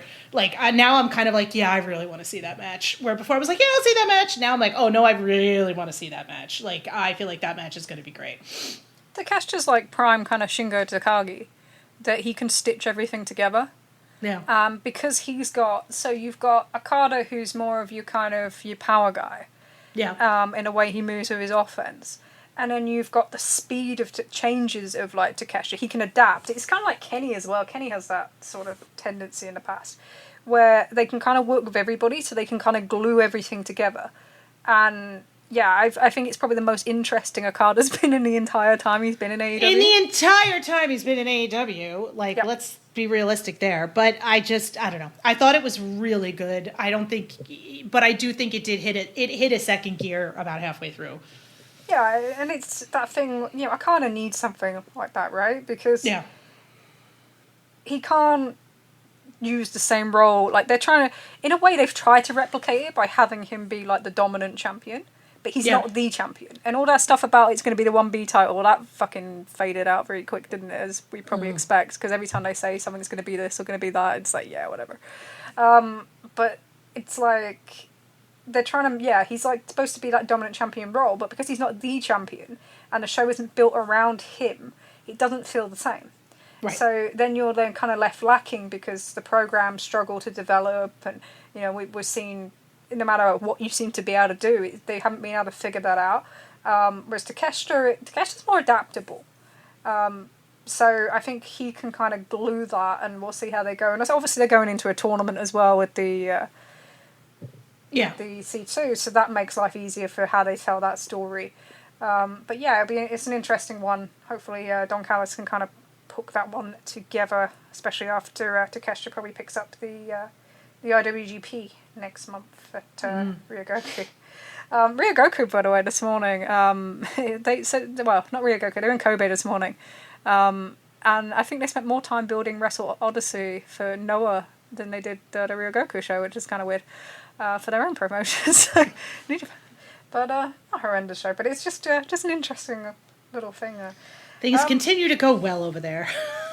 Oh no! They had a good crowd today. They were up on the last 2 years in Kobe, and which is interesting because it's the first show that I've really seen the promotion material built around Tanahashi in terms of Final Road Tour. It was literally like this is his last appearance in Kobe, supporting underneath that card, and they've done really well. So it'll be interesting to see if he can help to generate as like the undercard attraction now that it is his final time in this place. Yeah. Whether that's going to mean they're going to have a much stronger last few months. Maybe you're not going to see that in Tokyo so much because Tokyo is going to be the Tokyo Dome, but the fan club sales are really, really strong. They're expecting. We're looking at going. Can they not just surpass their COVID numbers? Can they challenge 2020 numbers? That is literally what we're looking at here. So because of that, and that's kind of spurring all the talent on as well. They're all thinking, oh, we need to be in perfect shape because this is such a big show. So there's a different motivation because of this. So it's funny when we're talking about how Cena's retirement is like kind of not spurring anything, and in weird ways, Tanahashi's may just work out a little bit better as we get into this closing stretch. That'll be an interesting thing at the end of the year to compare the two, for sure. But sorry, I completely digressed. But that's it's an interesting one. So Women's World Championship. So this is interesting, isn't it? So the 4-way, Toni Storm was defending against Jamie Hayter, Chris Statlander, and Thekla. You can go first. This one, I felt a lot like how I felt about Double or Nothing, where I was like, obviously Tony's winning, and then afterwards I was like, I'm an idiot because. A lot of the signs were there, and I just was so convinced that I knew it was happening that I wasn't fucking paying attention. Like, yeah, of course Statlander won. Like, duh, I should have seen that coming, and I don't know why I didn't. And, well, there you go. That's kind of how I felt about that. That win made complete and total sense as soon as it happened to me. I was kind of like, oh, okay. And it retroactively made the builds better in some ways, too, a little bit to me. And it made Statlander's storyline a little bit better to me because, especially when you combine it with Wednesday, I just felt like Tony being somebody who's like, yeah, fuck it, I'll do anybody. Come on, come at me. And then getting hoisted on her own petard by somebody she didn't see coming, right? She was so focused on other people that somebody snuck up and got one out on her because she was so convinced that she was going to be able to she get so overconfident. And then Statlander being like, fuck you, I can do this. I don't know. Like I said, I should have seen it coming. I thought it was really well done. And I thought I think my biggest concern was there wouldn't be a follow-up of Statlander, but there was, and a follow-up that quite frankly I thought was quite good. So I don't know. We'll see where this goes, but I was happy with this. So a few questions on this one. First one, what do you think of the idea that? So obviously she dropped the title in a 4-way after this long reign. What do you think about the fact that? Would this ever have happened if this was the men's world title in the same way? No. I don't think it would have, at least not at this point in AEW. Mm-hmm. But I also think that this is where I would argue that AEW is a women's division. The women's division in some ways is older than the men's division is because they don't have as many wrestlers. So you're running through matchups faster. Right? So, there's, who is left for Toni Storm to face? Mm-hmm. Right? Who is left to beat Toni Storm? Now, could you theoretically have had this built differently? Yes. I'm not saying, this is, perfect or whatever, but I guess I just feel like I could see AEW doing this at a point in time in the future where there's less fresher matchups and they don't have as many people. I just can't see them with the men's division doing it right now. But that doesn't mean that I didn't think it was. I can see what you're saying, and I don't totally disagree with you that this sort of this is something you do with the secondary title and not with a main title. Yeah, I think it was weird because they gave us so little focus in the first half of the cycle. She was an afterthought, and then she dropped it, right? So in fact, in terms of the story they told, in terms of her being kind of overconfident in that regard and being surprised, and I thought she sold it really well. Yeah. And it being Chris was really interesting as well, because I don't think it's harsh to say that Chris was probably the least over of a lot of the women as of late. And they played on it, right? They've made it a tweener sort of thing, and you've done the thing with Wheeler Yuta, and now, so I think that's why everyone thought the natural thing was that she would join the Death Riders, right? because when you're in that element where you're not as over as some of like the other people around you, and some of that's longevity. You know, if you think about it, is she the only person that's really still around from the very start in the women's division? Yeah, in the women's division. Yeah, probably. I mean, Riho, but not to the degree that she's like a visitor. Chris has been there, right? Whereas Rhea's like in and out. She dips in and out. Yeah, but in terms of like continuously being a presence outside of, you know, injuries and stuff, like I can't think of anyone else that's been there as long as Chris, right? So it's harder when you've had that sort of longevity to kind of get the same reactions as other people who have come in. It's like new toy, right? It's a Toy Story thing, right? Yeah.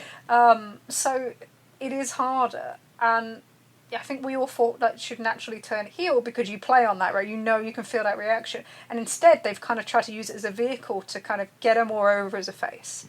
So that's kind of interesting because they're going to have to keep to that. It's like you're going to have to really kind of push that in order to make it work. It's more challenging for them in the long run, but I think they did a good job with it. I think she is more over after Wednesday and after last week than she was like a week ago. You know, the difficulty is going to be the sustaining, which is always AEW's difficulty. But I think they were successful. Yeah, and it's one of those things that when it happens, you're like, what the fuck? Not in a bad way, you're just like, what the fuck? Which also was your reaction at Double or Nothing, actually. You have the text message. I do. But then it's that one when you look back at it and you go, okay, that the more I think about it, the more I think, yeah, that was good. You know, that works. It makes sense. It frees Tony up for as soon as like she lost it was like, oh, the tag belts are coming. Yeah. Oh, the whole announcement thing. She lost the announcement thing. It was like, oh, the tag belts. It frees her up for the tag belts. It give her the opportunity to work with some other people, put people over. Like Statlander can. Like I really appreciated that Tony was not on the show on Wednesday. That the entire thing was about Statlander. That they weren't even like there's an angle about Statlander, but Tony's also doing something else. Tony was just fucking off TV. Right? Beautiful. Yep. Like, as she should have been. And I thought, like, that is the unselfish act right there. Right? You know, is to be like, I'm not going to, she's not on TV. Like, that's what they kind of need to do in that situation. Yeah, and that's probably the biggest challenge, isn't it? Is because we have, what's Tony doing? What's Mercedes doing? Right. And now it's got to be, what's Chris doing? Right. And they've got to balance that. And that can always be the kind of the risk. It's what we didn't see last year with Mariah May. Yep. For whatever reason was going on there, like there wasn't that investment in her. No. So that's their big challenge is to kind of keep the investment in Chris. But yeah, they started well. And I really like Chris, so I'm really happy to see her finally kind of had that moment. I think she's underrated. I'm not saying she's Mercedes level, but she's an underrated worker. She's definitely an underrated worker. I thought she did a great job on Wednesday. She's not the strongest promo, but I thought she did a great job with the promo that she had, and I thought she did a fantastic job of like selling the uncertainty. Like, Yuta gave a lot of it, but she was definitely right in there working it. That facial expression she gave right before she smacked him was really good. It was like, yeah, I'm doing this, but I'm not 100% convinced that I have some doubts about it too. Like this, it wasn't. Yeah, it was everything from a quiet crowd, so it works. Yeah, it was great. Good. All right, let's race through these last few. So, coffin match, Darby and Jon Moxley. Fine. Yeah, I don't feel... it's another one where I kind of thought I'd feel more. I do think that my struggle with this program is it's kind of like they had this program mapped out and they've just kind of continued with it.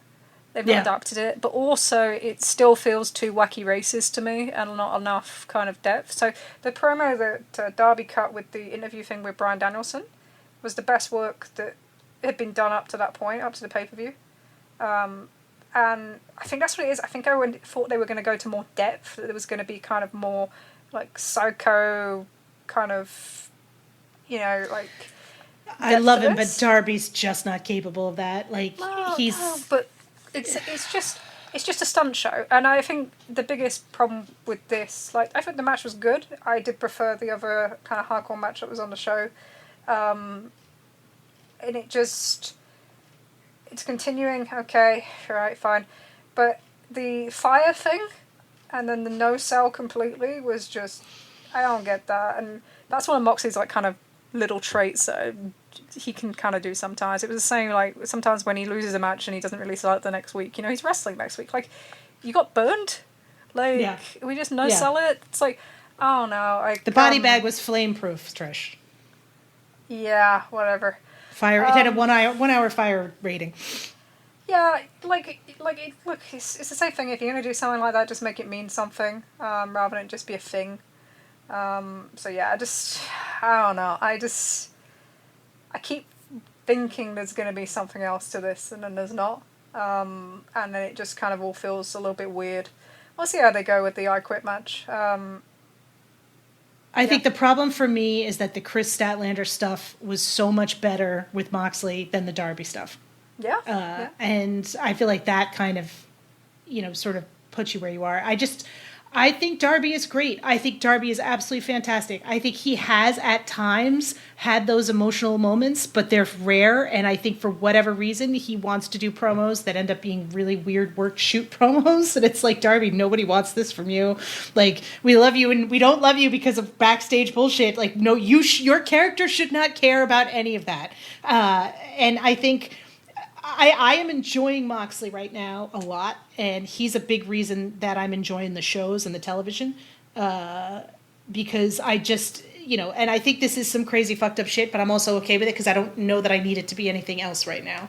Like, I'm happy enough with everything else I'm seeing that I'm okay with this. But I agree with you that it's not necessarily landing in a very emotionally resonant or strong way. See, I think you enjoy the kind of Death Rider Moxley stuff more than I do right now. Yes, yes. Because I feel like, this is such a stupid comparison, but like in Lord of the Rings, right? Yeah. You have the moment where Frodo throws the ring into Mordor, right? Yep. And then in the book, you have like the Scourge of the Shire, right? So you have this kind of little conflict thing at the end. And it's not really a big deal because there's not the stakes that there was previously, right? Right. And they left it out of the film because it didn't fit.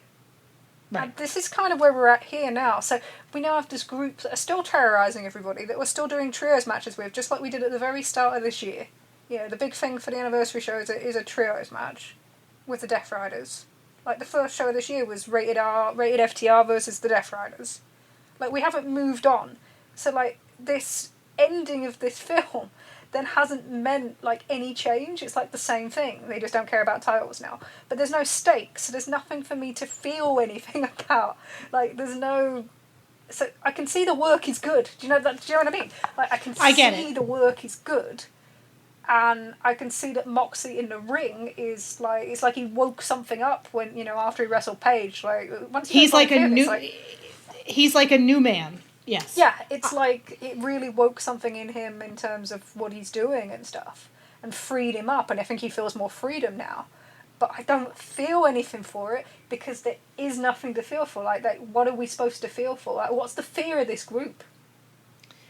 Everything you're saying is valid. I can't disagree with any of it. At the same time, I like to watch the people that I like have a good time. And Moxley is so clearly having a good time in a way that he wasn't for such a long time that I'm like, yay, he's back. He's like into it. Is it what I would choose as my first choice? No. Would I like a little bit more emotional resonance? Absolutely. But I'm also like, heel John Moxley is not necessarily the person I need to look to give me that, right? And I'm also kind of in a place where I'm like, look, I wanted a big resolution to a storyline with a triumphant moment with I got that, Trish. Not only did I get it, I was physically in the building for it. I am just content. Like, if they want to just scour the Shire for another couple months, yeah, sure, I'll watch that. I'm good. This was good. I'm happy. My boys are back. I've got a bunch of dudes that I want to watch. The Young Bucks are wrestling regularly on television again. The BTE is back. Like, I'm just in a, like, I'm okay. And like, I'm the GIF set of that girl who is going to be okay. But that's kind of where I'm at with wrestling. Like, I know what wrestling is capable of doing. And like you and I have talked about since like episode 1, chasing that moment, right? Chasing that feeling.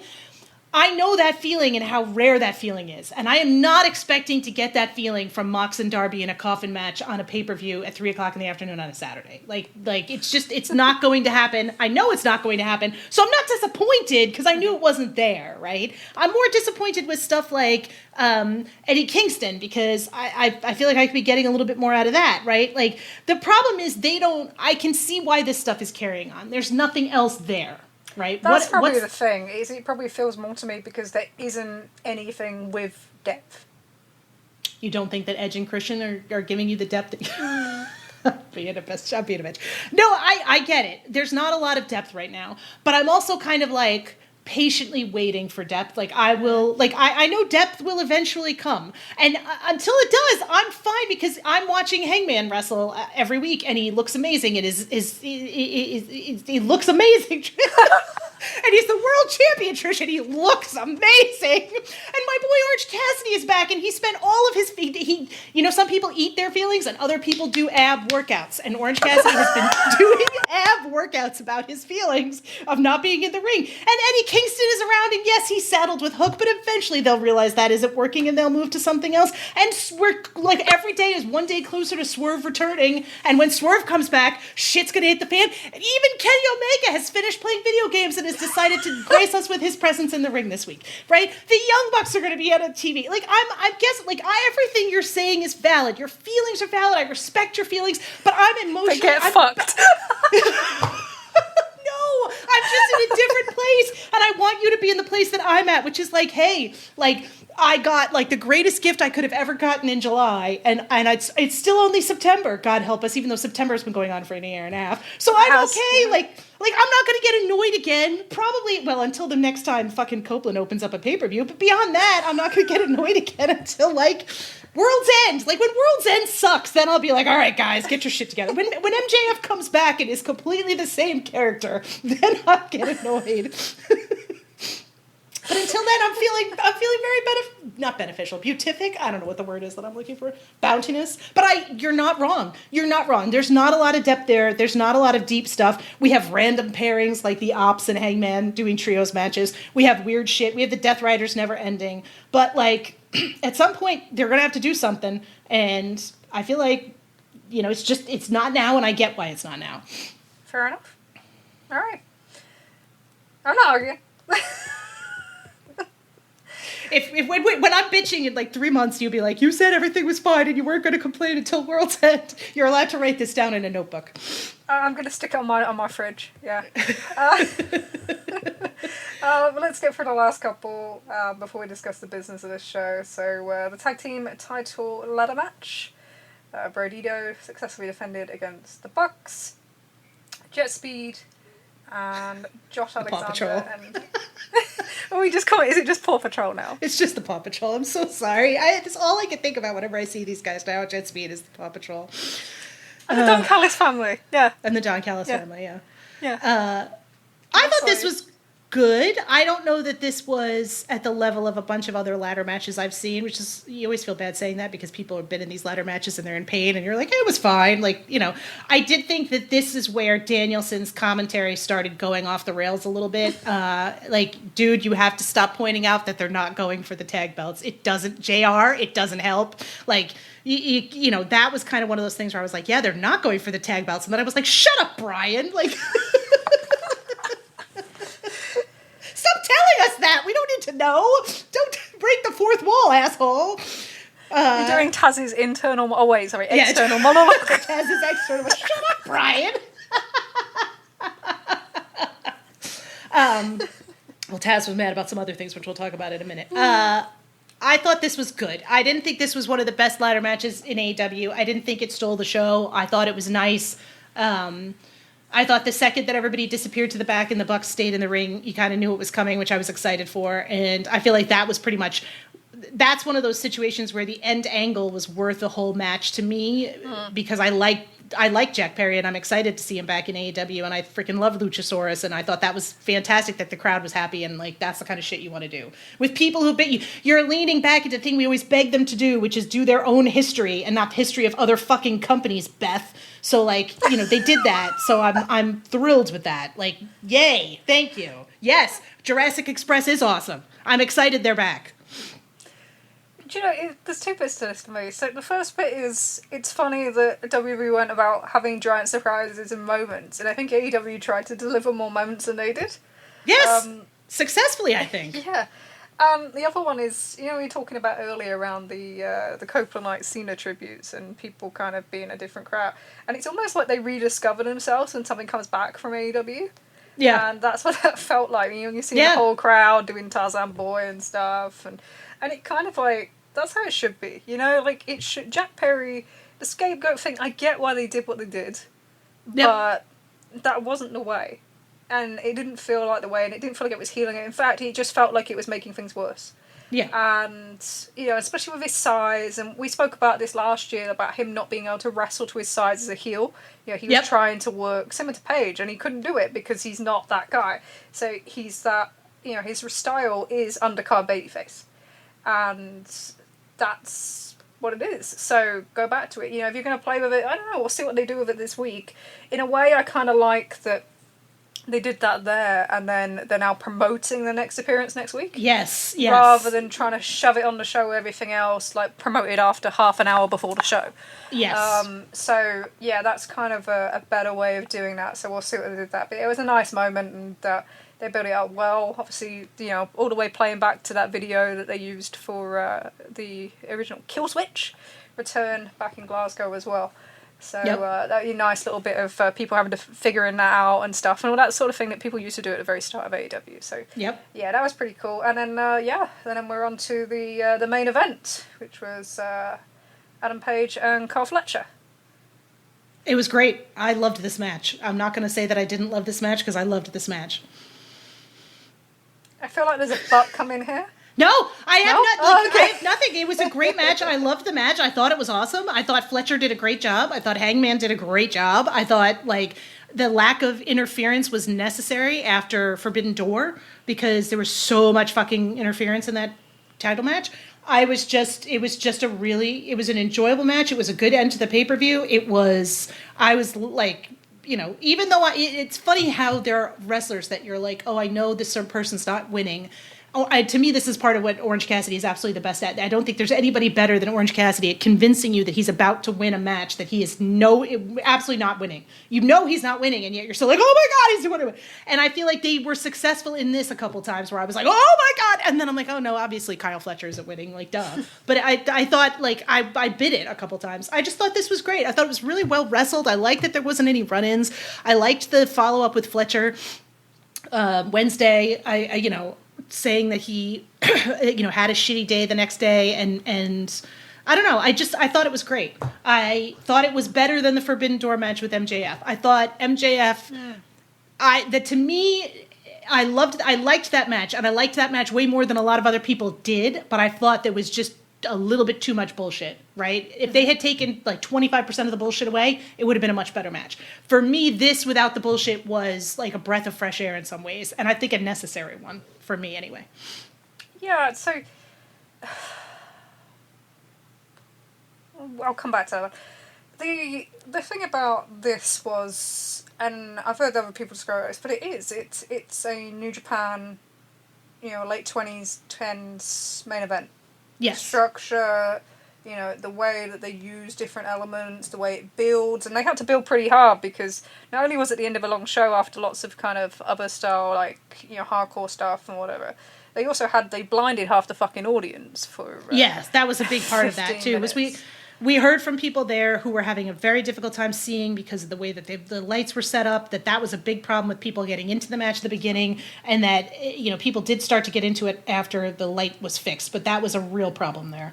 Yeah, it's just one of them stupid things where they've tried something and it's like, there's something else they have to work around, but they do it and they build it up. It's Okada, this is very much like an Okada style kind of title defense, where you then get to those bits where you bite in the last kind of 10 minutes and you get such a kind of strong finish that you then reflect back on everything early on. Like, everything feels better because it's like the story of the journey that the match goes on means that you look back on it, everything more fondly at the end because you've got to that conclusion. It builds, right? And it's hard to do because of the length of these shows and then everything that comes before it. So I don't think everybody bought Fletcher as a threat. And if you don't, then that can definitely have that kind of it can affect your enjoyment of the match. I think, for absolutely. Sure. Absolutely. But I think the big thing was, it was a huge test for Fletcher, and I do think he stepped up. Yes, I think he stepped up in the promos. I think he stepped up in the stuff like even the attack on Kenny Omega. Even though we had to kind of just go, yeah, whatever. But I thought he was very, very strong, and it was good to see him stand in front of Don Callis rather than behind Don Callis. And stop him with the mic and that sort of thing. And you want to see more of that. And it's one of those. So it's an interesting thing to do at this point in Paige's title reign, right? Because you have to balance having obstacles for Paige to keep him as the kick-ass babyface, right? So the thing that he got over was he wasn't over, this year. It wasn't like he was a clean-cut babyface. No. He was a guy that had this edge because of the heel run. He'll do this shit because he knows sometimes you got to do these things now to get things done. Doesn't mean I always have to do it the honourable way. Yep. And when you start to do these kind of things, it's by doing the non-interference, and you kind of had to, you're right, because you did the MJF stuff. You did we said we'll have no interference in the Moxley rematch, and then we did interference. Right. So you kind of had to have, if you promised no interference this time, you had to have no interference. Right. And in terms of what we spoke about beforehand, it did make the perfect kind of symmetry between that and the WWE show. So yes. You had this thing at the same time, you put Brock Lesnar and John Cena on doing their spam finisher thing, the same routine they were doing in 2012, and on the other side you had this kind of very New Japan coded epic style main event, and it showed that kind of thing where we talked about beforehand the reason why they should have main evented. And I still think the ratings probably got it for them, to be honest, because how strong they were during the lead up. But it's you had that perfect symmetry about this is AEW and that is WWE. Yes. Pick your ice cream, right? Yes. And so you had exactly what we were looking for there. And then it showed something for Fletcher at that level. I think it's important, if he comes up to that level, that's another person in their power group as well, yep. with Swerve, Ospreay and Paige. So that dynamic increases there too. And we know Paige can do that sort of thing. He can elevate anybody, right? He can. I think Brian Cage tweeted oh, he's the champion of getting the best out of whoever's in the ring with. And there's always going to be that tendency to him. I think there always will be, because that's the type of wrestler he is. But at the same time, you've got to balance it with. You have to keep him hot by. He can't just be the fighting babyface champion, right? That presentation with the Open Challenge on Wednesday, I fucking hated it. I fucking hated it. And it's because it's it's so bland, you want to see him keep his edge, and by doing that you've got to have the big obstacles for him to overcome. So in terms for him as a character, as in terms of the crowd reaction and for people getting behind him, it would have been much easier to do this as your standard Don Callis family interference match, get the pops that way, right. Sort of thing, right? But right. The fact that you tried this and you did this says something that you can be something else. It's that you're willing to take the risk, says you're stronger than you are, but you do have to balance it. Very much like Moxley's first reign in 2020. Yes. They did a really good job of him having the big obstacles, and he didn't have heels to work with big names at that point either. He beat Jericho, and then it was Jake Hager and Brody Lee and Brian Cage and MJF and Lance Archer and Eddie Kingston. But the idea was you gave him the big obstacles to get people behind him, and then you can do the stuff where you're kind of doing things with baby faces or you're helping people come up like he did with Darby and that sort of thing. So you can do that, but that's the thing, you've got to get that balance right. So it's one of those that in terms of what it achieved, in terms for Fletcher and what it shows for him as in that spot, it's massive. This could be, it's you think about making somebody, he could have a huge hand in making Carl Fletcher right. by this. And especially because of the success of this show as well. In the same way that you've had a massive hand in Swerve Strickland, right? Right. But at the same time, I think, for me, my only concern is you've got to just be careful with the balance as well. It's you've done this now, the next one he needs to have a big obstacle. He needs to have a big obstacle. We got a question actually from Branovan, which was, should AEW focus on more straightforward storylines most of the time, looking like this match? in terms of building the actual matches.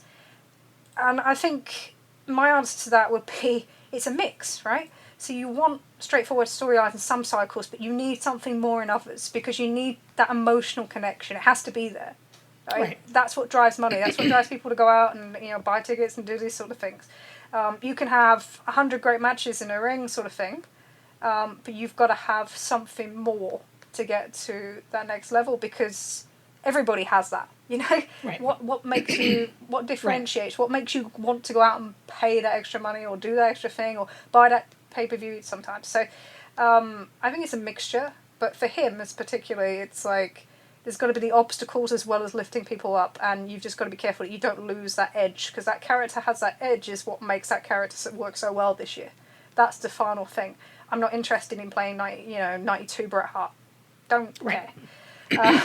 So, but yeah, just while we finish off, we should probably talk about the business of the show. So, this show was remarkably successful.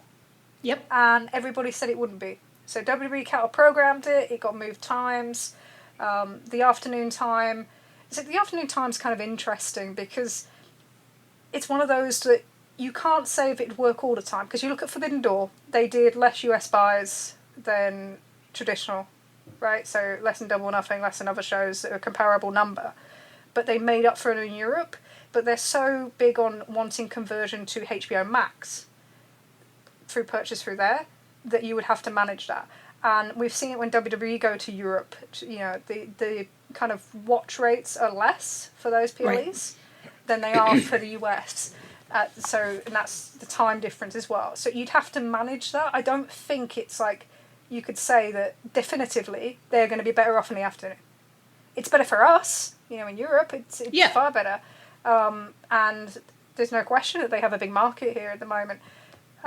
But it's like, I don't think you can say that definitively in terms of where they want those buys to be. Because there is a part of that, because at the end of the day, their TV contract is the biggest thing, right? Right.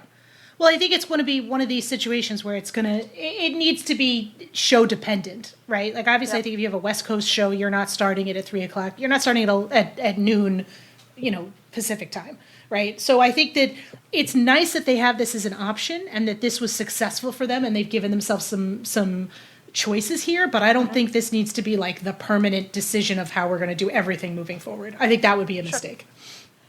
Do you want to read the Gallup question before we finish off? And I can talk about the numbers of the show. To the bomb. Because I have some things to goddamn say about this. So, yes, our friend Mark Gallup says, how do you decide which metrics to focus on when evaluating the drawing power of a wrestler and the success of a world title reign? For example, this week we saw Dynamite ratings hold up surprisingly well against season premieres, and Hangman Page quarters have been maybe the best on the show since All In, and All Out is allegedly up 30% year over year, despite a totally unestablished world title challenger in their first major world title match or pay-per-view main event. At the same time, Page wasn't advertised, and the Pittsburgh attendance number wasn't great. Would you agree with certain pundits that the latter fact takes precedence and shows that Page shouldn't have beat Jon Moxley? So yeah, this was around this week with people being like, "Oh, Page is a failure as a world champion because they haven't been drawing TV houses successfully." The Pittsburgh number being a big one. I can't disagree with this strongly enough, Trish. And you're going to have more numbers to back this up than I am, but I'll just tell you right now. The TV taping show numbers, and I think when you contrast them with how well the pay-per-views have done and how well the pay-per-view numbers have held up, both the buys of the pay-per-views and the attendance of the pay-per-views, I think that tells you that the TV show attendance is more than just whoever the world champion is, right? And I think it shows you that AEW has sort of fucked themselves for so long on live TV attendance that the road to getting something back again is going to take them a while, okay? They don't advertise. They don't advertise locally. They don't promote the matches ahead of time. They don't tell you who's going to be on the show. And when they do tell you who's going to be on the show, or they do advertise, for example, like last night's Collision, which was in West Virginia, which was all nuts craziness about Ricochet, wasn't on the fucking show.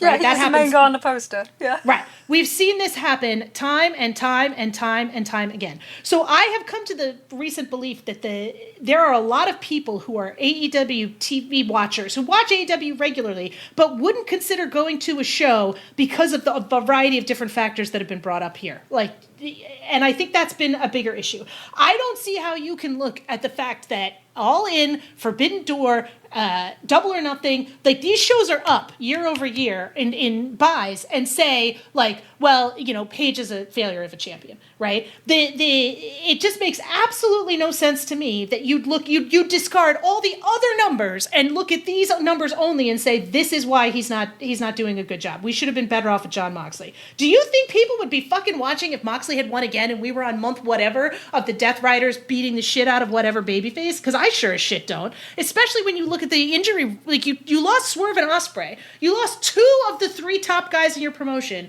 All right, 4 if you want to argue MJF, that's fine. And I don't know. I don't get this. I don't understand where this. I mean, I do understand where this is coming from, but it makes no sense to me. And I don't. If their numbers were down across the board, if their pay-per-views weren't being successful, like you said, All In went up against the fucking WWE. They had Brock Lesnar. They had an ESPN debut. And there were a lot of reasons that was going to not be successful. And we talked about them. But it's still a fucking coup in his hat. Nobody knows who fucking Kyle Fletcher is, right? And this was not exactly the program of whatever. And maybe, sure, we talk about the undercard. And you talk about what their hot undercard matches are. Maybe Copeland and Christian did a little more here than I expected it to. But again, it's not like the undercard of this pay-per-view was really fucking solidly delivering either. I don't know. You go, because I'm just going to be yelling, and that's not good for us as people listening. I read the question. I don't actually know what the comments were that's inspired it, to be honest. I've been kind of in and out this week, other than causing havoc with which song's the best for OC, which was awesome. Daniel, our special Mexican correspondent, Daniel, he can be our campaign manager for anything, honest to God. Yeah, pretty much. Incredible. That was a lot of fun. But no, so I don't really know what it's about. However, I think that there are so many things when it comes to TV attendance numbers that need to be considered and talked about, that it's very, very stupid to be fixating on that at this point.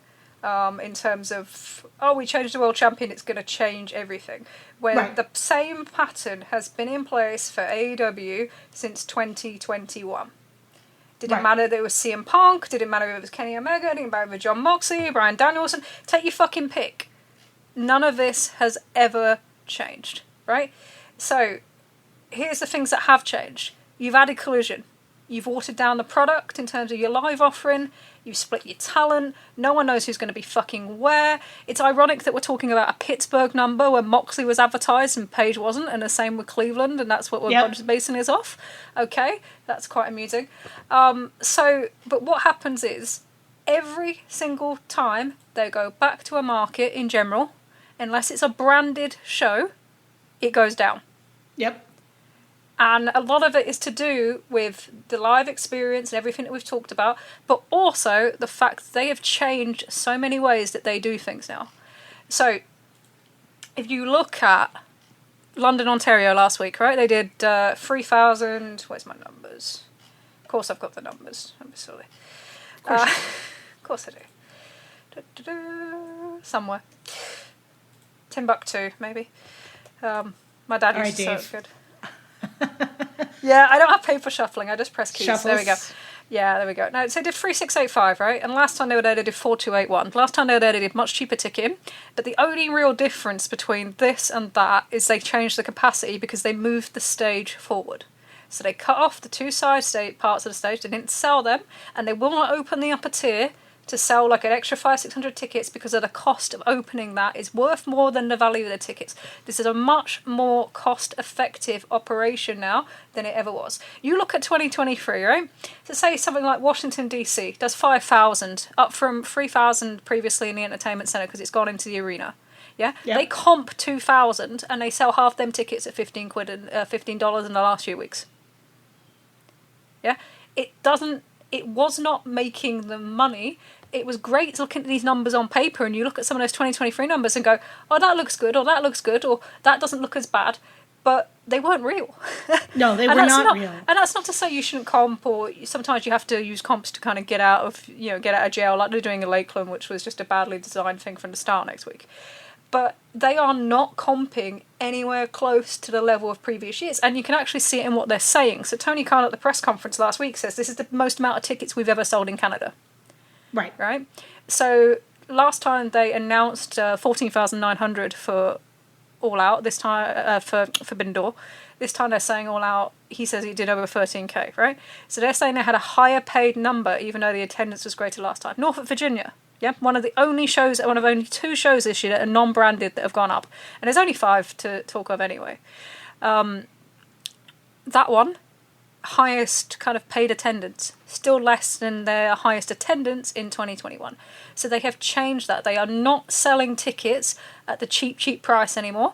There's no 4 for $40 offers or anything else like they were doing like that. There's no $15 for the entire arena like Collision during 2023. You know, we are comparing a lot of these numbers to numbers that were kind of heavily compensated, and they are changing the way they do things. If you want to have a look at a map and you want to see exactly what I'm talking about when I talked about London, have a look at Boston. So Boston back in an arena, the stage is pushed forward, the maximum capacity is 4,200 and a 6,000 arena. And that way, when they do fill it, or they fill most of it, they have a much better thing on production-wise to show everybody on the screen, because everyone's full and together. That's the idea. It's less about chasing some figure from last time than it is about being profitable in terms of these tapings, or as near to profitable as we can, because live TV is very difficult to make these tapings profitable. But also it's about how it looks on television, how it sounds. There's much more focus on that now in terms of how they're doing this than there is in terms of chasing some number by throwing out 2,000 comps so you beat the last time round and we all pretend it was a great number, right? Anyway, in terms of Hangman, I got distracted and Leah's going to shout at me because Leah would never shout at Trish. Shout at you? Never. This is producer Leah. This is an important topic and I'm enjoying it, so she may continue. Well, I've got permission now, so let's fucking go. Yeah, there you are. All right, well, so I asked Scallop, would he like a report card? And he said yes. Of course he did. So I didn't do who's been misbehaving at school, unfortunately. I know Seth asked for that. Or who's in the back row. Or has John Moxley fell over his own chair yet? Which should be something he did. He fell over the stairs again. He's so clumsy. So He's cute. so funny. So let's just talk through some numbers. And we'll start with pay-per-view numbers, right? Because I don't think people realise how good these are. They don't! They're really fucking good! Right? They launched on the Mac service and they've made it very obvious this week, that launch on Mac was the most important thing to happen this week. Yes. Everyone's fixated on Pittsburgh and not announcing or whatever. The most important thing was to get that right and to get a big first number, because that's critical to the future of this company. And they did it. And you could see how relieved Tony Khan was in his post-match press scrum. Yes. And he'd had the president of TBS and TNT stood over his shoulder for the entire show.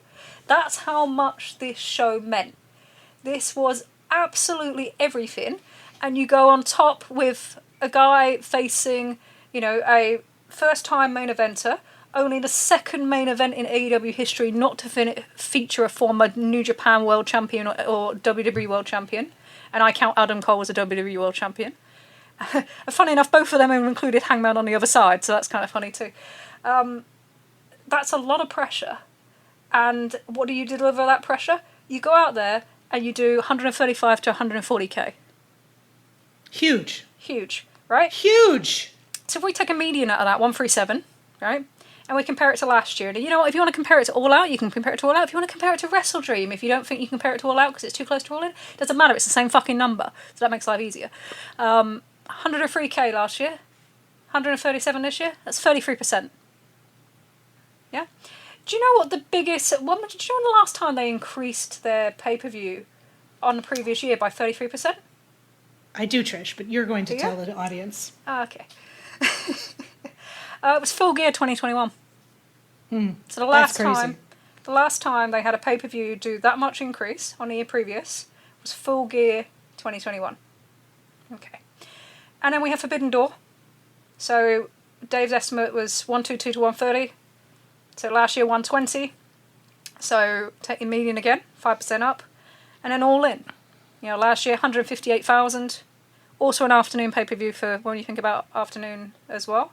This year 180, 185. So take the average again, 182, 500. Up 15.5%. The first time 3 back-to-back pay-per-views have been up on the previous year since, let me see, Double or Nothing Revolution and Full Gear, 2021 to 2022. Whether you like it or not, and some of you don't, and some of you have come in with predetermined agendas beforehand, right? That means that over these 3 shows, so Forbidden Door, All In, All Out, that's an increase in pay-per-view from last year to this year of 127,000 average to 148,500, 16.9%. And his last run was like that too. People watch the pay-per-views when Adam Page is champion. He's the most successful champion they've ever had at pay-per-view. I don't know how to make it easier for people. That's what it is, folks. When he is the champion, people buy the fucking show. Do you know, it's really funny, isn't it, that this was like a free bill for this? And do you remember All Out 2022? Because it was a free bill for Moxley Punk. That's why it only did 140,000. It's funny how that works. So this All Out is potentially either the second or third biggest they've ever had in terms of pay-per-view buys. And it was a debut on HBO Max, and they smashed it out the park on a match that people thought wouldn't do anything. It was going up against John Cena and Brock Lesnar. How can you look at this guy and not think, what the fuck does this guy do? He is literally their biggest pay-per-view draw as a world champion. They've never had another one like this. There isn't. You cannot find back-to-back pay-per-views like this in a row where you're having this much growth. And if you think that's taken away from Jon Moxley, you should look at it the other way. Because just like with Kenny Omega in 2021, the fact that he's done what he's done to put him over is leading to this. It's not a Moxley or Page thing. Moxley's done this, so then Page's success reflects on Moxley. Why do you not fucking get this? Right. The fact that he's delivering this now isn't just a reflection on Adam Page, and just like it wasn't just a reflection, on him when it was Kenny Omega as well. It's a reflection on the people that have set you up too. So if Page fails, that's on Mox too. It's not, Mox should have been longer. It's we didn't quite get there. The fact that this is going as it is in terms of pay-per-view, and you're seeing that conversion rate, that really, really heavy conversion rate, shows you that something's working. And there were signs in the build, right? Because, we talk about the ratings. So let's do some TV. Let's flip over the page. I've got so many spreadsheets today. The fact is that this was the top program for this cycle, right? So 3 weeks where it was top in the demo, one where it was second by 1,000. It was the top program in this cycle. It led it. It earned its main event. It wasn't given it. It wasn't on a platter. I probably think they fought against it. I know Mark, who asked, Kayfabe now, who asked a question, was I wonder if, because they didn't announce it as the main event on the Dynamite show beforehand. They kind of decided once the ratings come out, and maybe they did. But they earned it because they were the top thing on that. And the demo-wise, that's huge for him. But in terms of their ratings, it's very hard to look at because of the Max thing. But what you can see is that they are 12% down for total viewership this year, the same as in Q2, in Q3. And because of how much that's made up, and their over 50 is up, and it looks like it's moving to Max, and the pay-per-view numbers would support that, because when you're looking at the demo, and the reason why we're looking at the demo on TV is it reflects on the Max viewership, because we know that Max is concentrated in the demo. If it's concentrated in a demo and someone's successful in the demo, like Paige during this cycle, then you want to see it in the pay-per-view buys, and we have. So it's exactly what you'd want to see. So their numbers as well, it's holding up much, much better than last year. And you've got to think about it. So Q3 last year, they had the finals of the Owen, you had the MJF Will Ospreay match, you had the Blood and Guts match, you had Grand Slam, you had the run-up to All In, so you traditionally get a pickup in front of your big show, right? You had a lot more things to carry that program, and you had a Big Bang Theory lead-in, right? This year, you have none of that practically. You had to deal with the residencies, you've got talent going left, right, and fucking centre, and yet they are performing stronger by the look of it. Especially, you can see, and that's why they're looking at the international ratings as well in the UK, because they can see that that's improving as well. So they are performing stronger from a TV aspect, in terms of loss and everything like that, than they were last year, by a considerable amount. Last year was a fucking free fall. I can't explain this enough. I think people get it. And, you know, I think people think we want to discredit Moxley. No, you can look at it and say things stabilised during this year, and it helped that you had Kenny back, and you had Tony back, and you had Hangman turn face, and MJF decided to do something until it hurts and the good stuff, you know, and whatever. And Ospreay and Swerve supporting in that story as well. And the Bucks being back making Death Riders much more tolerable. All of that stuff helps, but it's like, it stabilised it. But this is movement. They are growing in their over 50s, and they think... And you can see Tony talk about it, that it reflects in their demo in terms of Max, because they can now see it in pay-per-view buys because it's been reflected in that as well. And pay-per-view attendance as well. So All Out, you know, biggest All Out they've done. And it's all right saying, oh yeah, but Wintrust wasn't, not Wintrust. Where have you been? Where's the one in Chicago? I'm losing my mind. Oh, the Now Arena. Thank you. It's all right saying you're all at Now Arena, but they had a show at United Center in 2023. With CM Punk advertised till the night before. This is the biggest show. Yeah. Biggest All Out. Biggest Forbidden Door. Biggest crowd in the O2 for wrestling ever. Biggest indoor live gate they've ever done. Guess it's nothing, right? Yeah, all in. Biggest US attendance they've ever done. Still nothing. Okay. Alright, you know, TV numbers. TV numbers look good. Quarter hours, if you're obsessed with quarter hours. Well, 5 times open. Every single one. Topping the demo and viewership. 2 hour times topping the demo. So 7 out of 10 episodes up to All Out. Topping the demo. Okay, it's nothing. Okay. And then we have this thing called tune-in, right? So, you know, like when it comes to the lead-in, if you wonder why people open shows and when they don't, what you're looking for is not just converting that leading audience, but what they're looking for is how much of another audience do you bring into your show. So sometimes, you know, when Collision does a really low start, you'll see this in like The Observer, and then they'll talk about how much higher that first quarter is than what they led in from. I think they did it the other week when the Moxie Garcia match led off Collision. You'll have seen that one, right? Yes. So this is the difference, and this is where he's so much stronger than he was in 2021, 2022. Right, so the average of the Big Bang Theory. So we've got a nice little. This week's fuck me actually, because it's like he opens for like 3 minutes and then it goes into Burrito and it kind of ruins everything because you catch most of the leader. So I've just ignored that one because I can't use it. It kind of fucks my chart up a little bit. And I've not used the Glasgow one as his because he's like 10 seconds getting out the train, right? Yes. But otherwise, we've got 10 shows and we've got 5 opens and 5 not opening, right? And the demo for the Big Bang Theory, for the 5 that he opens, is 0.116. So I've left the extension on because it's easier to kind of do the math. And the 5 shows where he doesn't open, the average for the Big Bang Theory lead-in is 0.112. So pretty minimal difference. But his average in those 5 quarter hours on the lead, you know, for first quarters is a 0.17.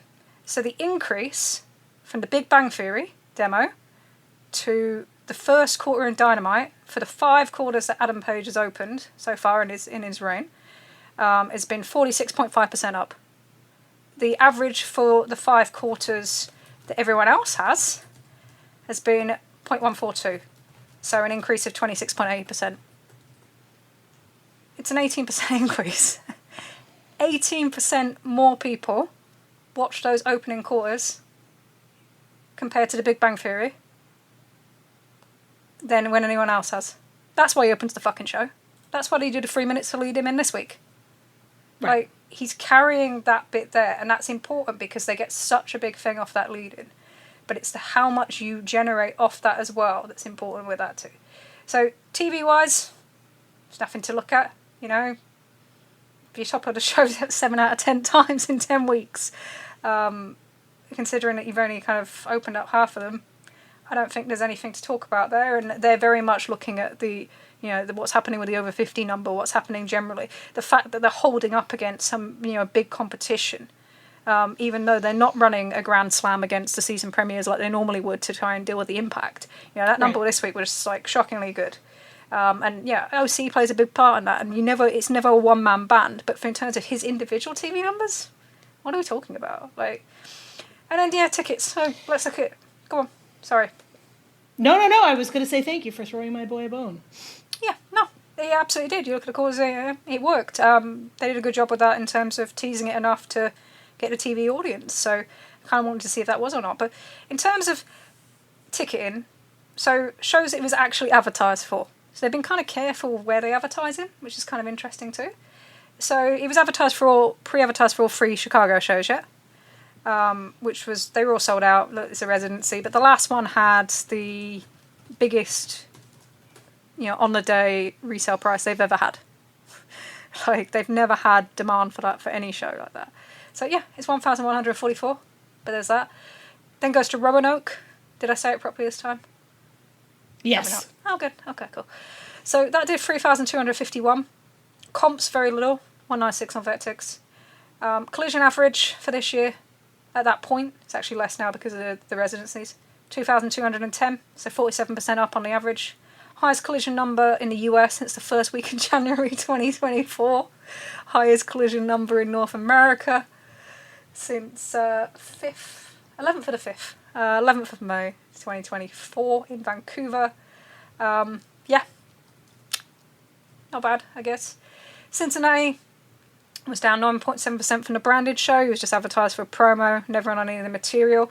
That was an interesting one because what it taught us was they are not going to lower the prices. We inquired about it and said, why is the cheapest non-limited view ticket $58? This is a market that's always had $30, and it's like, if they're not competing with WWE, they're not going to lower it. That's just how it is. Glasgow, new market, 7,750. Philadelphia, 2 shows, 916 sellouts. And then we talked about London earlier. They're all the shows he's advertised for. Upcoming we've got this week, new market, back in towards the Miami market. We've done better numbers than some of the Miami shows. Be less than the Fort Lauderdale show, but that's another one that was just for comps because it was in a big arena. This is where running these smaller venues is more beneficial for them from a cost perspective. Jacksonville, I think the 2-1, they've got to overtake for Jacksonville to beat the last time Dynamite was there. Probably do that. Independence, that one will probably struggle because it's against the 2023 number against Omega and Vikingo. And then after that, you've got a Boston show that's probably going to do better than the last time and may do better than the last time in the arena in 2022 when you went there for that ice-cold kind of show back then. Maybe. We'll see. I would like to see those numbers get a little bit hotter, and especially because I want to sit in the hard cam section. So I would like them to hurry up and open that so I can buy the tickets, please. They're not going to open that one yet. The thing is they got... I know. Their big thing with that is Boston kind of moves over time, and they had the John Cena on sale at the same time. So WWE knew what they were doing. It's still doing it pretty decently. I've been I've been keeping my eyes on that one specifically, but it's doing a decent. It's fine. It's got a fair bit of time left on that one. I think it's positive that they went back to Aganis after doing the theater because I think it shows a little bit more confidence that they can fill that building. Yeah, and they've pushed the stage, so they're not going to go all the way around, but it should look really good if it's full. The Houston will sell out. San Antonio is going to sell out their smaller arenas. Okay, fine, moving on. And then they've got Indianapolis. That looks like it's going to be up. That's tracking well. And then you're going to have your big first-time market because this is the secret, right? The only time that AEW go up generally when they are against a previous number in general, and even this doesn't stick fully, is when they do a branded show. And this sticks to your point of the fact that people care when they know they're going to see something good and they know they're going to see the people that they're invested in. And now you've got this thing where you've got this extended pay-per-view schedule where you have more choice now. So it's not the 4 pay-per-views a year. You've got 9, right? So you can go to these shows and you can go to that show and you can see this person wrestle. You can see Kenny Omega wrestle potentially. Maybe not. And you can see, I'm laughing at myself, you can see MJF wrestle, you can see John Moxley wrestle, you can see Adam Page wrestle, you can see this.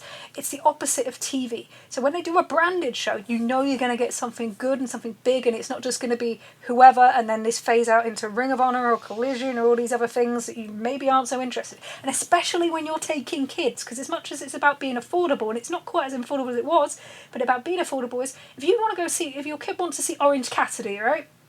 And they love Orange Cassidy. They want to fucking see Orange Cassidy in front of their face. What are you going to do? You're going to look to travel a bit where you'll actually see him? Or are you going to think where it's like a fucking potluck? It's like Mystery Vortex. Maybe we'll see him, maybe we won't. Maybe he'll just be on a stage promo. Maybe he'll be advertised, but we don't fucking see him.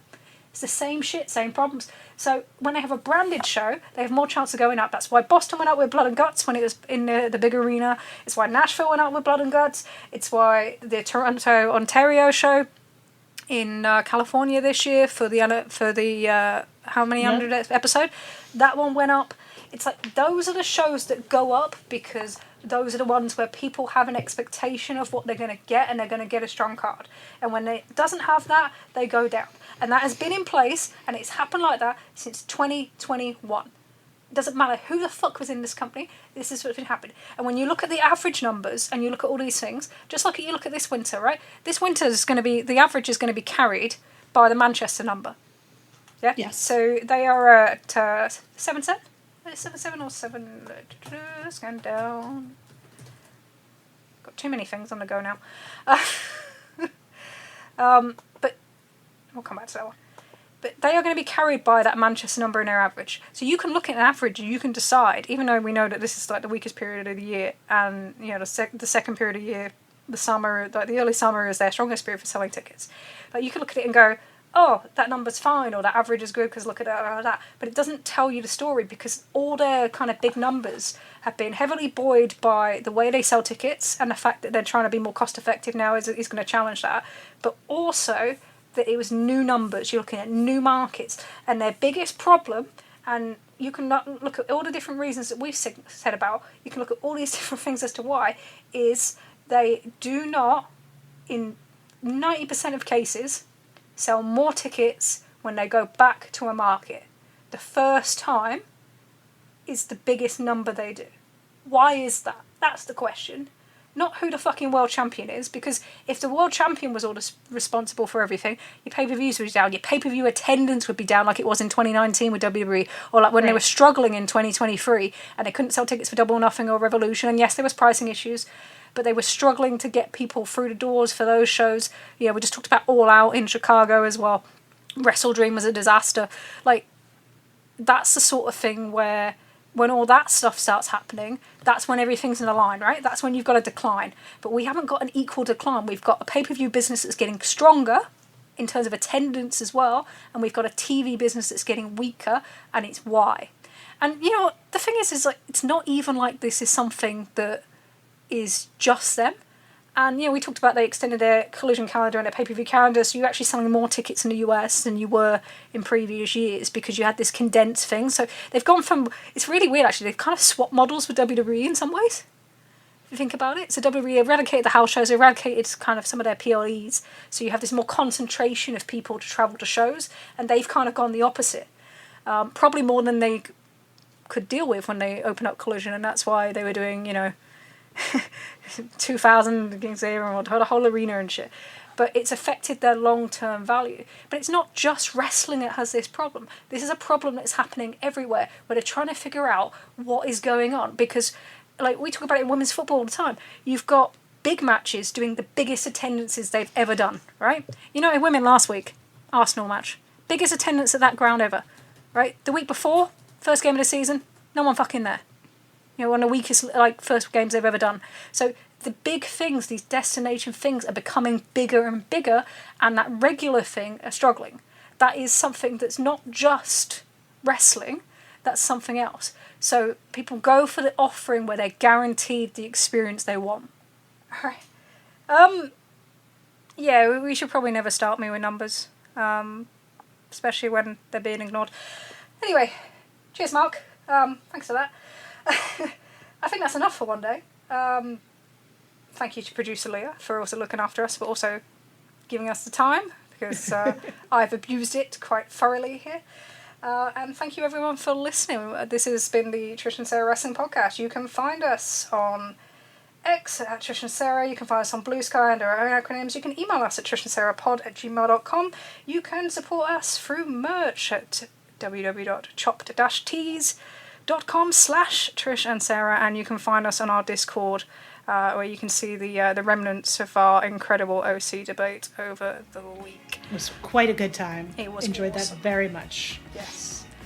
So until then, I think I've lost my mind. So where is my mind? I had a half a joke and I didn't even know it. So until then. Oh God. I've been Trish. I've been Sarah. And this has been the Trish and Sarah Wrestling Podcast.